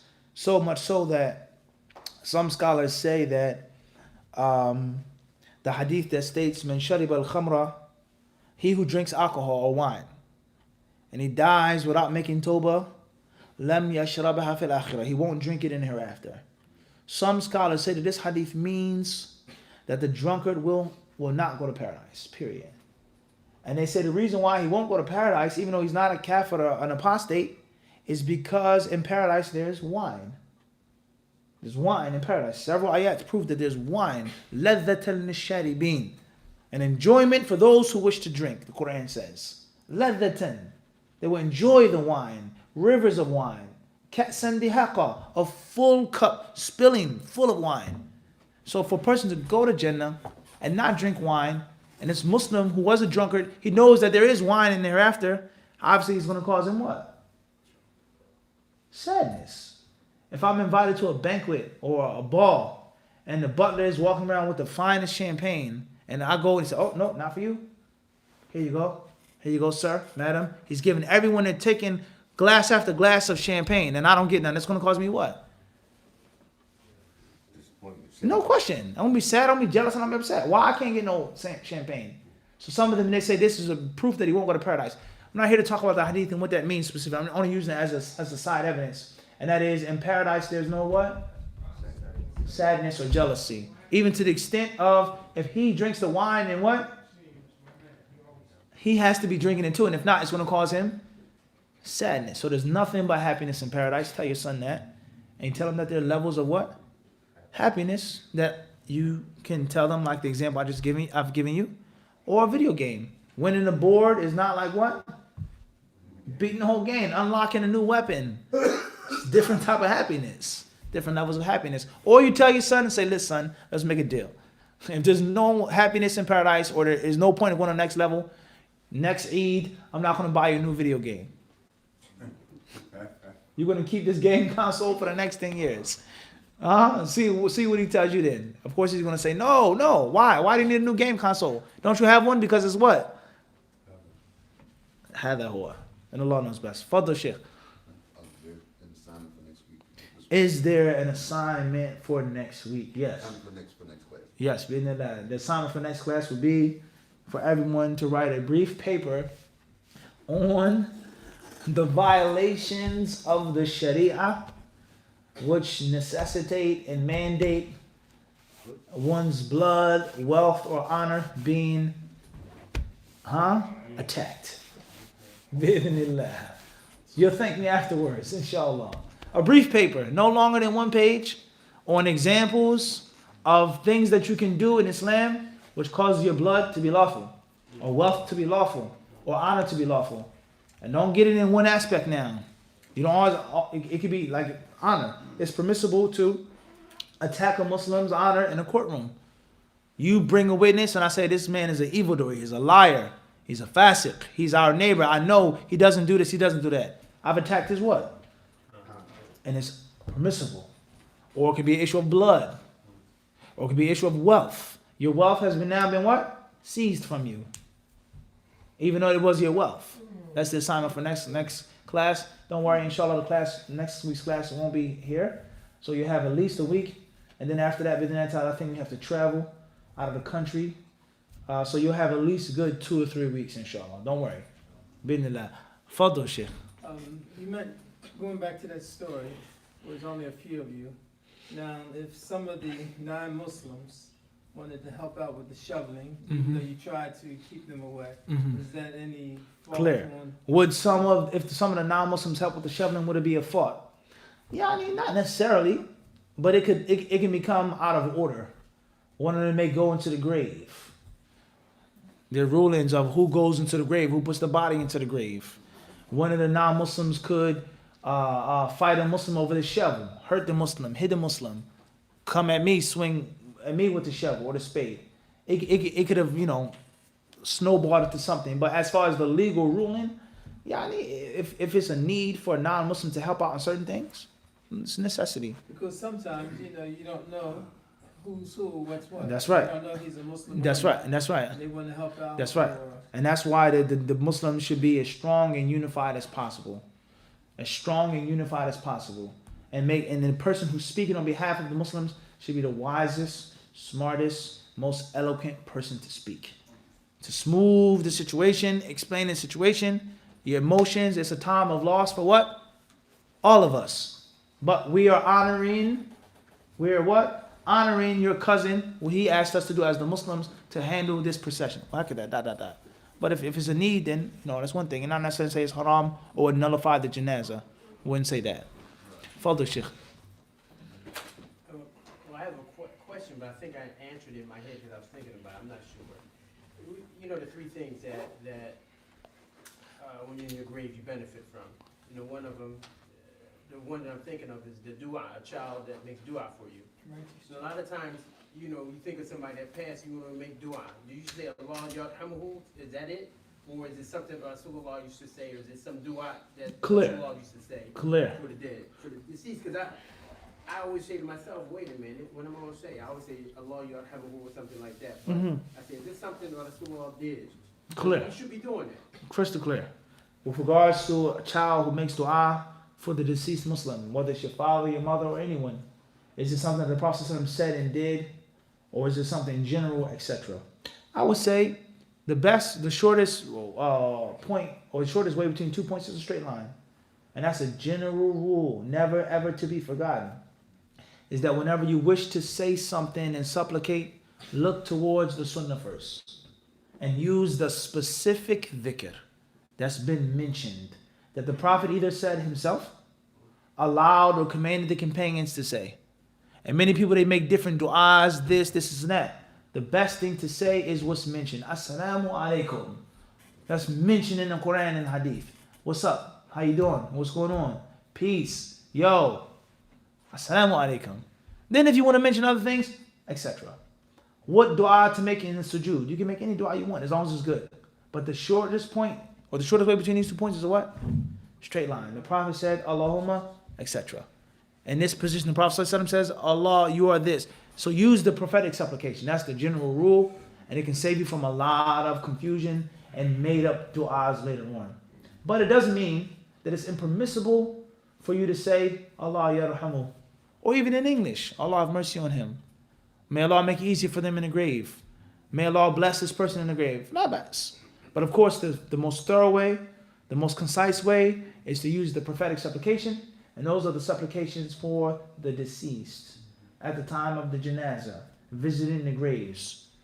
Those specific dua with regards to his family in paradise, being washed, being made firm in the grave, etc.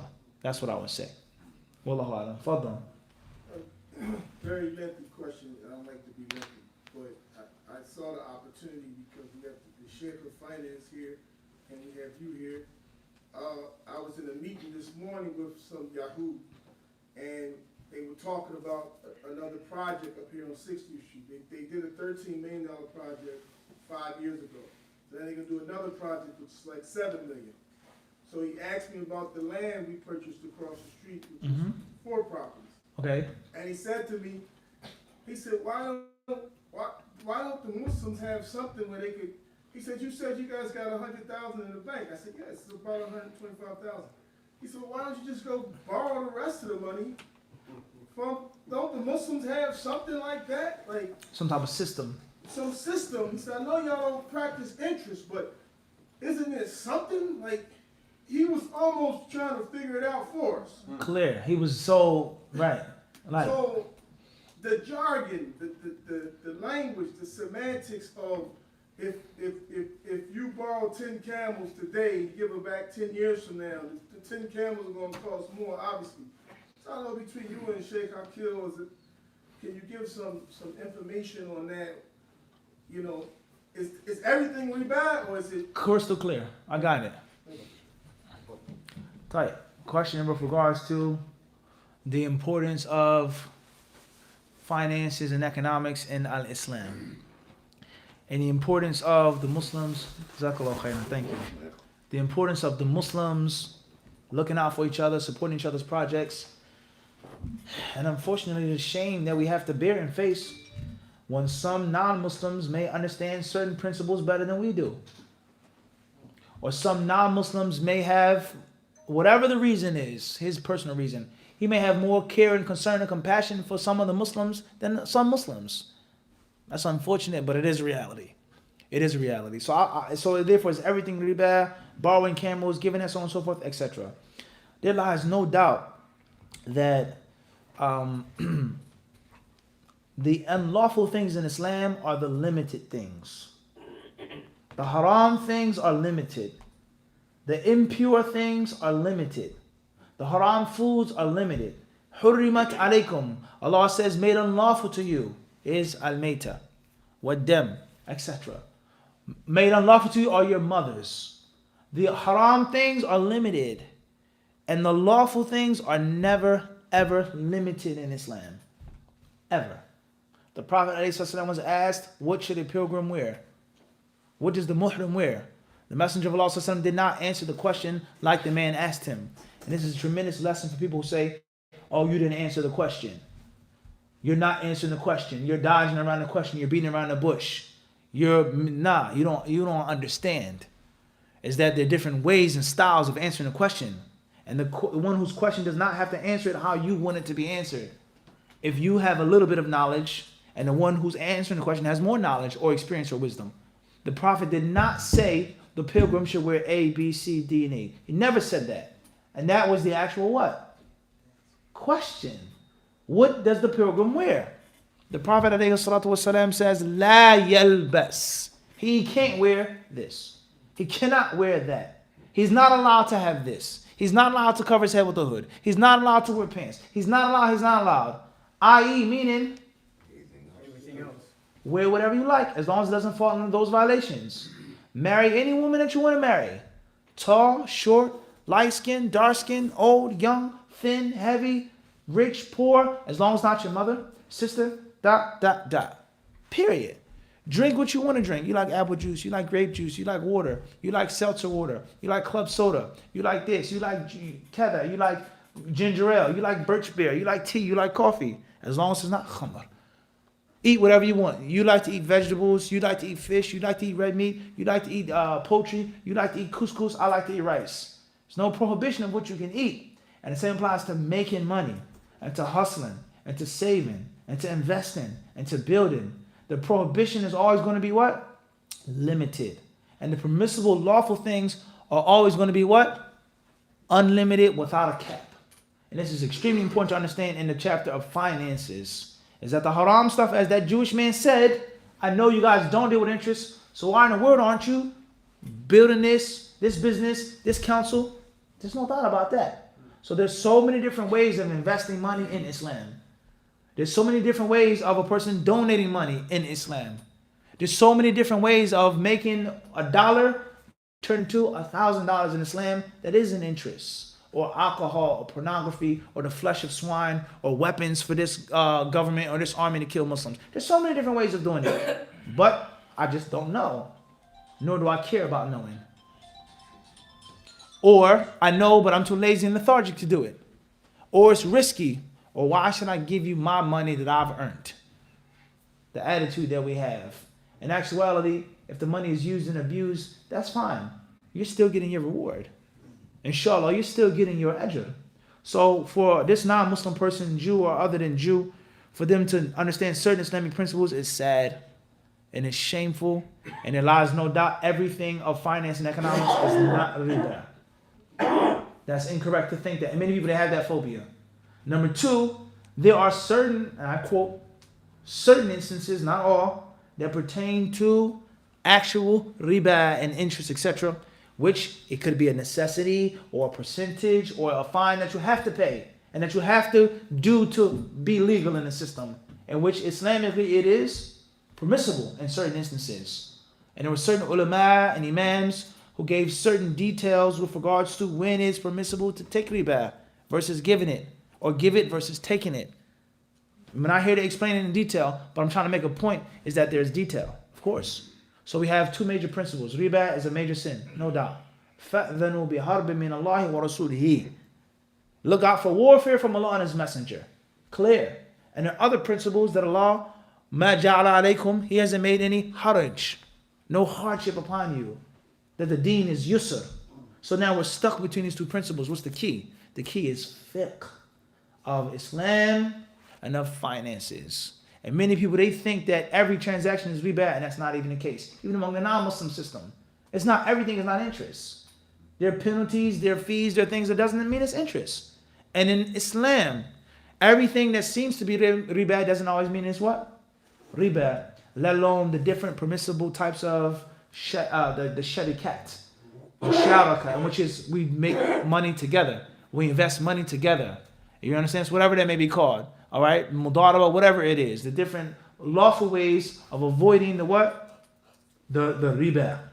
Let alone in the financial world, sometimes in which it actually isn't riba, but you may think it is because you lack knowledge. Or last but not least, the last level is when it may be riba, and it may be an instance in which it is riba. But there's certain times and instances in which there's no other way.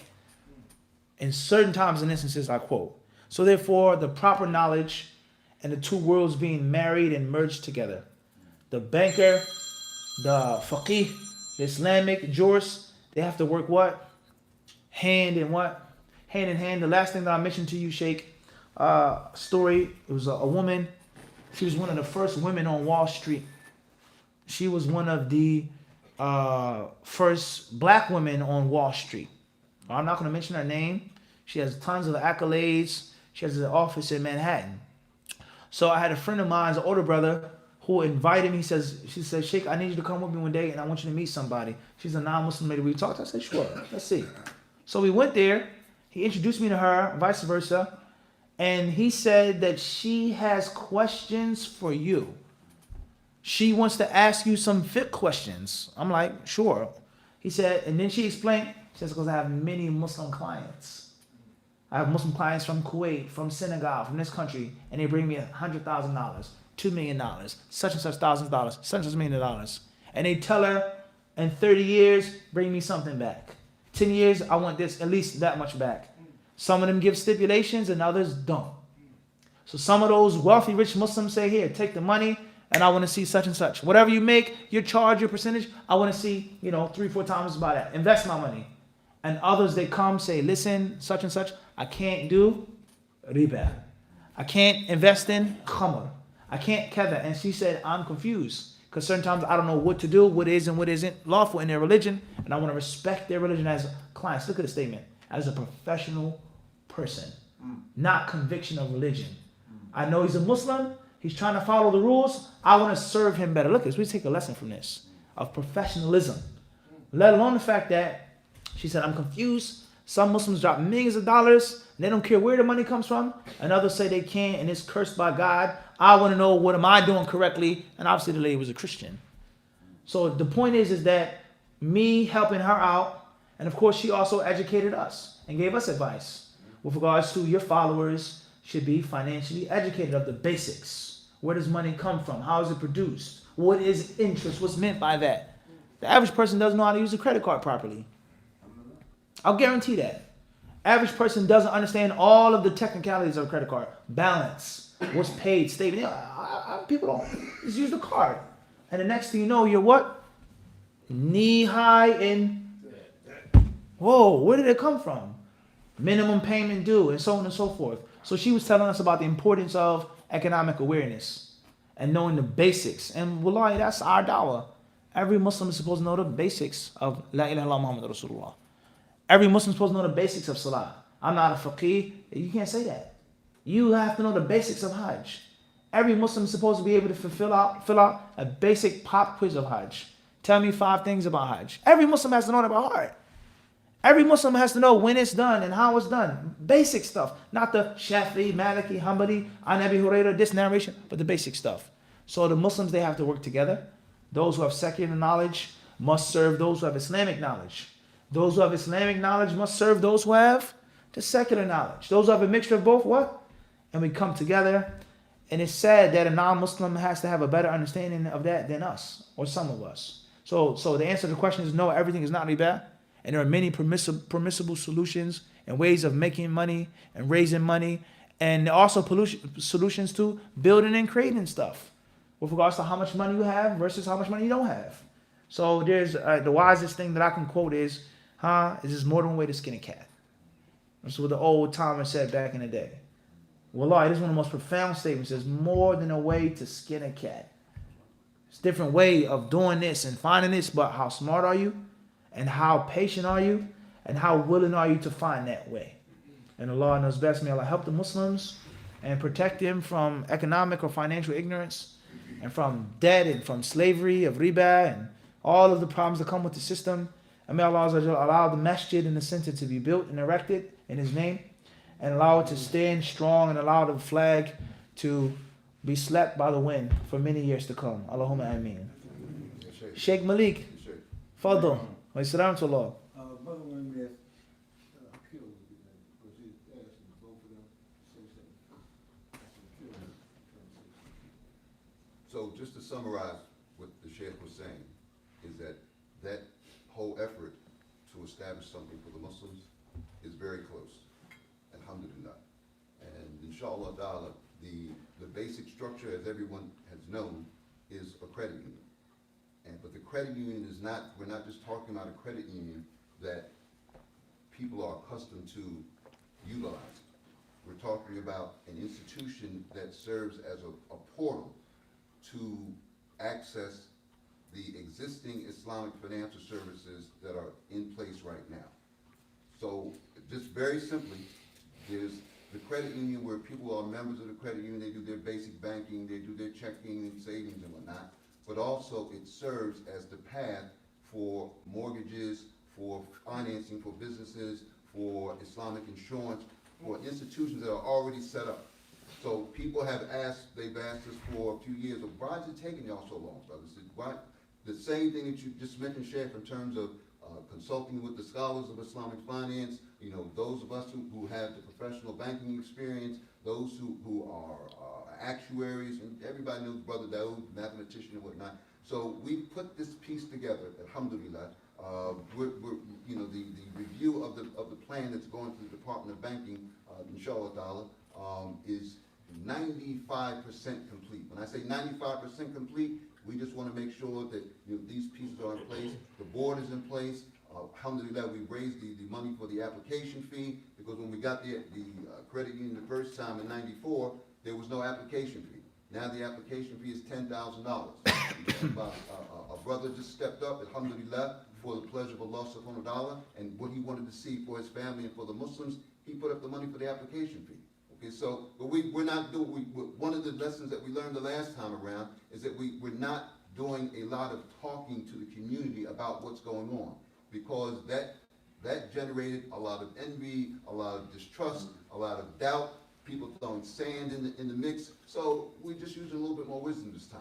And it's all for the pleasure of Allah subhanahu wa ta'ala. because the assumption was we wanted to capture the money of the Muslims for our own personal use. It's like, and so frankly, it's like if anyone here is an electrician and you know how to fix the lights and the masjid needs lights to be fixed, you're not going to basically hold back your expertise because people are going to feel envious that you know how to fix the lights. So similarly, we know how to put together financial institutions, and we're doing this for Islam. So the answer is exactly as how the Sheikh laid out. I'm speaking from the practical side, and when it happens, you're going to see there's going to be three groups of people among the Muslims. There's going to be those who are going to welcome it with open arms, There are going to be those who are going to sit on the fence to see whether or not this is going to work or it's not going to work. And there's going to be those who basically are going to be critical of it and find some sort of fault. But if it's done for the pleasure of Allah subhanahu wa ta'ala, Allah subhanahu wa ta'ala will provide the success. And so, inshallah, so it's coming. So when it happens, inshallah ta'ala, we would hope that your prayers and support will be there, inshallah. And ironically, this same man, this Jewish man, he said with so many Muslims in Philadelphia that I think within the next 10 or 15 years, you guys will have something. He said, I can't imagine you not having some kind of banking system or something where you can build with as many Muslims as are right here in Philadelphia. So, Fikum, Jazakallah khairan, Sheikh. Thank you all. Sheikh Malik. Play it. All right, play it. Inshallah, I'll take his question personally, inshallah, after the salah, okay? Inshallah, we're going to stop here. Brothers and sisters online, sorry that you didn't get any questions asked tonight or answered. It's home field advantage. Take a few, play it. MashaAllah, someone interceded for you guys. First one says, Alhamdulillah, Sheikh, you saved them. All right, I don't know what happened to the questions up top. Assalamu alaikum wa rahmatullahi wa barakatuh. Abbas. Wa alaikum salam wa rahmatullahi wa barakatuh. Abu J.A. from Philadelphia, PA. Assalamu alaikum, Sheikh. How can we stay up to date on when you'll be in town? How can you stay up to date when we'll be in town? Oftentimes you can't stay up to date. Sometimes you just got to go with the flow. Sometimes we announce when it will be. And if I'm not mistaken, you guys can ask Brother Tariq. We do put out the flyer ahead of time when I'm coming. So whatever social media outlet they have, inshallah, you want to follow that here at Masjid al-Mujahideen or the IMFC. And inshallah ta'ala, we will try our best to improve our announcements ahead of time when we're coming. However, I will say this to you, brothers and sisters, and this is not just me defending myself, but this is important, is that you got to understand this HadithDisciple is different. It always was different. Alhamdulillah, it's different, and I pray to Allah that it will remain different. And everything is not just normal and traditional. Everything is not just clear cut. It's going to be on this day. It's going to be like this. No. There is a method to our madness. There is a method. And oftentimes being spontaneous and random and just there's a benefit in that. And things are fresh and lively. It's like a store you go in which all of the shelves are stocked. Something's wrong. Versus you go to a butcher and he says, what do you want? And he has to go and get it. I don't have no more ribeye steaks. I'll have some tomorrow morning. You know that it's what? It's fresh because it's moving. It's not just sitting there. So oftentimes everything being super formal, super organized, super announced, oftentimes is what? It's stale. Now that doesn't mean that there's no organization. As we just said, there's a flyer. Plus it's just a schedule. You should know. It's going to be a lecture on Friday night in most cases if I'm not in another country. That's just a given. If you don't know that now, my HadithDisciple, then perhaps you're lost with regards to that. So you have to know, Friday night, I saw the live stream khutbah, Mufti's in New York. In most cases, it's going to be a what? Class in Philly. The classes that he teaches either at Mujahideen, IMFC, maybe sometimes in UMN Masjid.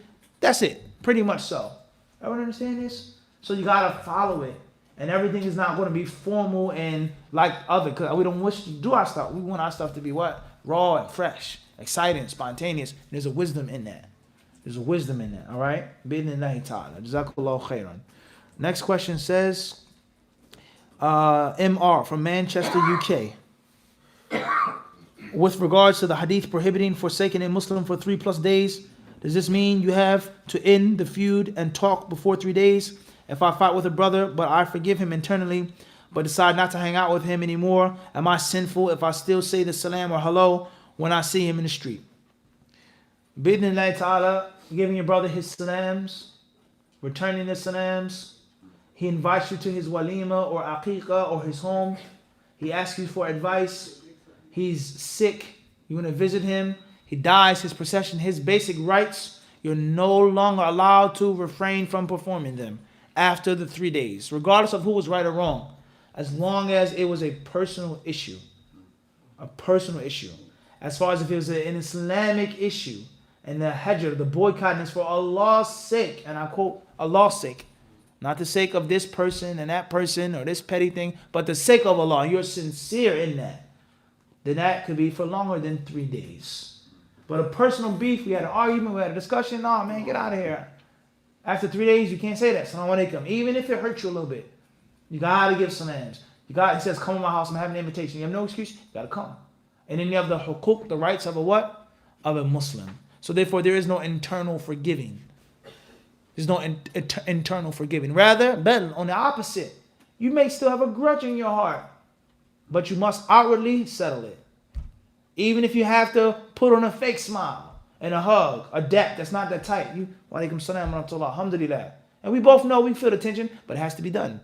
So there's no internal forgiveness without the what? Outward forgiveness. If you can forgive your brother inwardly and outwardly, alhamdulillah, that's the best thing to do. Suck it up. Overcome the grudge. Forgive and forbear. Forgive and forbear. Khalas, bismillah. No mushkila, yaqi. Ahlan wa sahlan. I'm not mad at you. Many brothers, they come up to me all the time. Assalamu alaikum. Whether they call me Mufti or Muhammad ibn Munir or Muhammad, it says, I love you for the sake of Allah. I don't talk about you anymore. I say, alhamdulillah, akhi. Jazakallahu khairan. You're not hurting me by talking about me. You're not hurting me by listening to me. Do it for your own sake. But I'm not holding no grudges against you. I'm not going to be your closest friend, as you mentioned.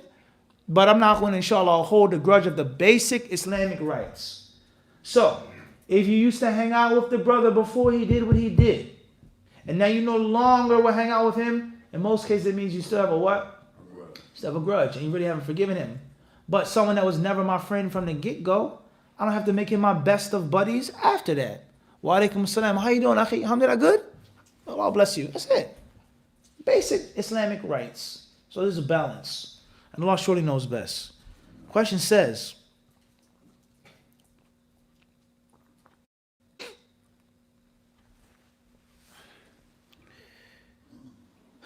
Kenneth Taylor, Assalamu alaikum wa rahmatullahi wa barakatuh. MJ from Sydney, Australia. I hear some ulama from Ahlul Sunnah say naqal before the aqal, whilst others say this is not mutlaqan, like Ibn Taymiyyah. What is the correct way to understand this principle? It should be no contradiction between the two. We are to believe in the Quran and Sunnah, submit to the Quran and the Sunnah. How do we understand the Quran and Sunnah unless through aqal, our minds? What we understand and see and hear and feel and taste and smell. The creation of the heavens and the universe is embraced through senses. The aqal that you have, common sense. The universe exists. It had to be someone who brought it into existence. And the list goes on, and the list goes on. So the two should work together. However, the principle that the proofs are not understood and believed in and submitted to unless after it passes through the filter of the aqal. That's having nuqtatul ishkal. That's the problem between Ahlul Hadith and the pure organic creed and this group, Maturidi, Ash'ari, Habashi, whatever name or title that they have, in which the Hadith has to go through the filter of the aqal first. Like madhabs, the Hadith has to go through the filter of the madhab. Then after it's been checked and approved, okay, take that Hadith. That's the problem. No one is saying that you don't have to have any brains or smarts to understand and to study and to realize the truth. Abadan. And of course, there are levels of aqal. Everyone is not walking around the streets Aristotle or Ibn Sina or this philosopher, this thinker. And nor is that the request from Allah and His Messenger for every single Muslim to be an Aristotle and this type of deep thinking philosopher. That's the batil. But for the Muslim to have the basic aql, basic understanding, and to submit to the text and follow the text, that is what is commanded by Allah and His Messenger. So once more, there is ratio. Aql and naql. How much percentage aql, how much percentage what? Naql. And then the concept of filter. What must come first? And of course, every principle always has what? Detail. There's detail to every principle on one level or another. On one what? One level or another. So at the end of the day, many people have gone extreme in this principle and they think that Ahl Sunnah and Ahl Hadith are just dumb and stupid. And there's no aql, there's no intellect whatsoever. And you can just come off the street and be a master of aqidah and a master of fiqh and a master of bid'ah and a master of that. And that's caused a great deal of harm to the pure way of Ahl Sunnah, Ahl Hadith. A great deal of harm. And then obviously there's the other extreme in which everyone is expected to be Ibn Sina, this great philosopher of creed and theology. This is batil, and that's nonsense. And the average person isn't going to be that type of philosopher. I work for 12 hours in a bakery. I work for 12 hours making shoes.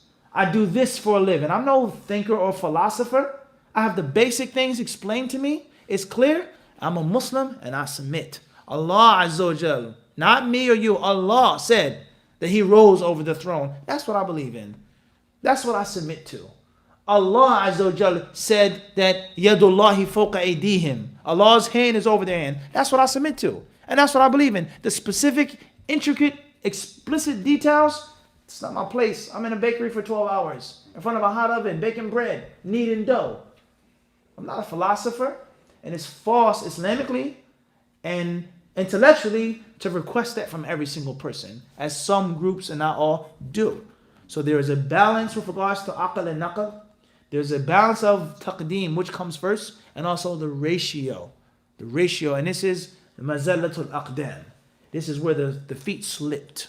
Because the Quran clearly mentions, أَفَلَا تَعْقِلُونَ. Do they have hearts? Do they have ears? Do they? So people not having balance and people going extreme. And Allah surely knows best. MF from Staten Island, New York. Assalamu alaikum wa rahmatullahi wa barakatuh. What is the ruling on making voluntary salah after one has offered shifa water? Wa alaikum assalam wa rahmatullahi wa barakatuh. You make recommended salah if you want to make recommended salah, whether it is specific or general. The specific recommended prayer, 2 before Fajr, 4 before Dhuhr, 2 after Dhuhr, 4 before Asr, 2 after Maghrib, etc. Witr, whatever prayer which is voluntary, 2 after Jummah, 4 after Jummah, whatever is an authentic sunnah. And then you have the general recommended prayer in which you just say, I want to pray to Allah, I want to make salah. It's not a prohibited time. Sun is rising, sun is setting. It's permissible to pray. I want to make wudu and I'm going to pray to Allah. That's fadl. But you can't make a specific reason for voluntary prayer unless you have specific proof. That's where the problem, that's where bid'ah seeps in. That's how bid'ah comes. Something which is general to sit down and to say subhanallah 100 times. Fadl. Make tasbih as much as you like. But now I'm going to do it because the sheikh came to town. Or because my son was born, or because this, I'm going to do it every time. Anta qad khassasta. You've made specific that which Allah and His Messenger what? To not make specific. You've made something explicit that's left implicit in the Quran and Sunnah. That's where the bid'ah comes in. So if there's a proof saying that you should make 2 rak'ah with the shifa water, tafaddal. And if there's no proof saying that, then you don't keep doing that. If you happen to have made 2 rak'ah afterwards, that's, but not each and every single time. Pay attention to these words and how the confusion creeps in among the Muslims and how people start practicing innovations. And they say, what are you talking about? Bid'ah. This is a proof. We make a salah. What are you talking about? Why are you against dhikr? No one is against dhikr. No one is against prayer. But we are against making things specific. The law and His Messenger what? Did not do. And that is Allah's haqq. Takhsis is the haqq of Allah. The haqq al-shari', the legislator. Not for any scholar or any person. And Allah surely knows best. Next question says, please mention your initials, where you're coming from. Taslima Khatun. Please mention where you're sending the question from. City and town. Jazakallah khairan. Thank you very much. Tayyib. TK, London, UK. Am I allowed to study Quran and Hadith and Aqeedah on my own as I've bought the authentic books? Teacher comes before books. Teacher before book. If you have no teacher, no access to any teacher, then of course it's better to read than not to know anything. It's better to be self-taught than to be totally ignorant. But in 2019, you can find a teacher one way or another. Online, Skype, email, you can find someone to teach you something. Recorded classes. But in general, people say, what's the best book for Hadith? What's the best book? No. What teacher can I get? Teacher before book. And then the book is meant to be a supplement to the teacher, or a curriculum for the teacher, or something that you've left me. You've left my dojo. I've taught you all of the moves. Now you have to read the manuals yourself. Sheikh, teach me. Khalas, I've taught you all the martial arts that you need to know from me. The rest is now on your own. Teacher first, then book. Question says, KS, Chicago, Illinois. What reason was that Abu Bakr fought the people that left Islam? Was it because they were not paying or religious duties or pay or praying, etc.? Several different reasons. Qital al-Murtadeen, those who apostatized, those who left Islam. But the question is, how did they leave Islam? Did they denounce Islam? Or did they denounce the zakah and they refused to pay it?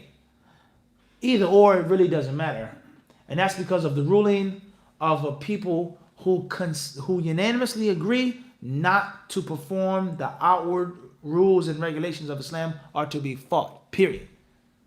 يُقَاتَلُ أَهْلُ مِصْرٍ عَلَى تَرْكِ كَذَا. The ulama say. The people of a town or a village, they're fought for them coming together and saying, we're not making Hajj this year. And no one can make Hajj from our village. We're not paying zakat this year. We're not going to make Jama'ah this year. That's a problem. Whether it's kufr akbar or not. And that's because of the enforcement of the laws. Everyone understand this? What you do in your house is one thing. But everyone is coming again and says no one is going to pay taxes this year. What happened in the city of Philadelphia? If they all unify and says no business owner is paying taxes, what will happen? Would it be a problem or not? There's no question about that. Even if they believe in it, or one person didn't do it, or two person, but everyone unifies, it's going to be a problem. So that's that concept. Wallahu alam. That's in brief. It says, Assalamu alaikum, akhi, I have a question. Can I, as a revert, inherit wealth? You have to mention, please, your name and your initials and the city from which you come from. Thank you very much. Please. SM, London. Can the Muslim be rewarded for doing good without having the intention of an act of worship for Allah? Can you make an intention after the act of worship? Perhaps. Perhaps. The hadith in which the man left the sadaqah in the masjid and his family member took it. And he says, Ma iyaka qasadtu. Okay, my qali. He says, I didn't mean to give it to you. And the Prophet says that you have the reward, the nafaqah, and the good relations of the family member. So therefore, oftentimes you can have a general intention and get a specific reward. Or even if you don't have the specific intention, perhaps there's certain things that you get the reward for the generality of it. The generality of it. Such as cleaning yourself when you use the bathroom. It doesn't need a specific intention like wudu. لَأَنَّهُ مِنْ بَابِ التُّرُكِ. It's something that you leave off. But why are you making istinja? Except for because of what? It's the teachings of Islam. So there's these generalities, and Allah knows best. Says his Dana Palembang, Indonesia. What's the explanation of hadith? Jannah consists of 120 rows. 80 of them is my ummah. Who is the other 40? Please, brother, mention what city or town you're asking your question from Indonesia. And we'll be happy to answer your question, inshallah ta'ala. Jazakallah khairan. AK, St. Louis, Missouri. Assalamu alaikum, Mufti. Are the Arabic language institutes in the public Saudi universities, such as King Abdulaziz, etc., good places to learn Arabic? If I wanted to learn Japanese, the first place that I would think about would be the 4 islands of Japan. There's no question about that. I would want to go to Japan before Taiwan or Korea or China, where there are hundreds, if not thousands, of Japanese people and of Japanese ancestry, and Japanese in New York City. Tons of Japanese in New York. Tons of them in San Francisco and California, coast to coast. But it's nothing like me going to Tokyo. The foundation of it. That's just common sense. So therefore, if I wanted to learn Arabic, if I had an option between Mecca, Medina, or Damascus, or Egypt, or this place, no doubt I would go to Mecca or Medina first. I would go there before Azhar. And this school and that school with this reputable reputation and because this is where the Arab language came from. This is the motherland of the Lugha al-Arabiya. And in most cases, and Allah knows best, the most pure version of Arabic and Quranic recitation, etc., is going to be found here. Even if this person claims, no, they're much better in Quran, no, there's mumkin, maybe. But I'm going to Tokyo to learn Japanese. That's right. I want to go study judo, jiu-jitsu, ninjutsu. I'm going to Japan first. Even though they're saying, oh no, they don't do it the same, I'm going to Japan what? First. Then I'll branch off and go to the other places that have instructors of those Japanese arts. So that's my humble opinion with regards to Arabic. If you had to choose a place, let it be the land of the origin of the religion and of the lugha. And of course, that's the Haramain, Mecca and Medina. If you can't go to Mecca and Medina, then go to Damascus or go to Egypt. Go to this country, South Africa or Timbuktu, wherever it is. Or if you did both, that's even better. I went to Mecca and Medina, I took a course there, I studied there, now I'm finishing my studies in Damascus. I'm getting a master's degree in Azhar because they have a better program or they have a more tough regimen, whatever the issue is. Al-Muhim, we're talking about purity. Talking about what? Purity. And anyone who's traveled to the Middle East, he understands what I'm saying. With regards to culture and language, even some of the things that they've strayed away from, some things still remain more organic than what? Other places. And that's just common sense. You want to learn anything about Japan and Japanese, the first place to go is where? Japan. Before you go to any other country where there are Japanese people or people who've learned Japanese. That's my humble opinion. Allah surely knows best. Thank you very much. Jazakumullahu khairan. Sallallahu sallam mubarak ala abdihi wa rasulih Muhammad says Palembang is the town. Okay. Sorry. So Dana, what's your name then? Suwar Dana. Okay, no problem. No, we'll make an exception. Suwar Dana, SD from Palembang, Indonesia. What's the explanation of the hadith? Jannah consists of 20 rows. 80 of them is my ummah. Who is the other 40? Allahu alam about this hadith. I'm unfamiliar with this hadith. Inshallah, I'll research it. However, I would say that when we talk about the Prophet saying my ummah, his followers, versus the ummah of Musa, and the ummah of Isa, and the ummah of Ibrahim, and of this prophet and of that messenger. The hadith clearly states that the Prophet ﷺ says, إِذْ رُفِعَ عَلِي سَوَادٌ عَظِيمٌ, that a great silhouette was raised. People, their figures from a distance, their shadows, quote unquote, silhouette, being raised for the Prophet. فَظَنَنْتُهُمْ أَوْ فَظَنَنْتُ أَنَّهَا أُمَّتِي, so I thought that they were my followers. فَقِيلَ لِي هَذَا مُوسَى, this is Musa and his ummah, it was said to me. Proving that Musa has a great amount of followers. Then another silhouette was raised, and it says that is your what? Your ummah.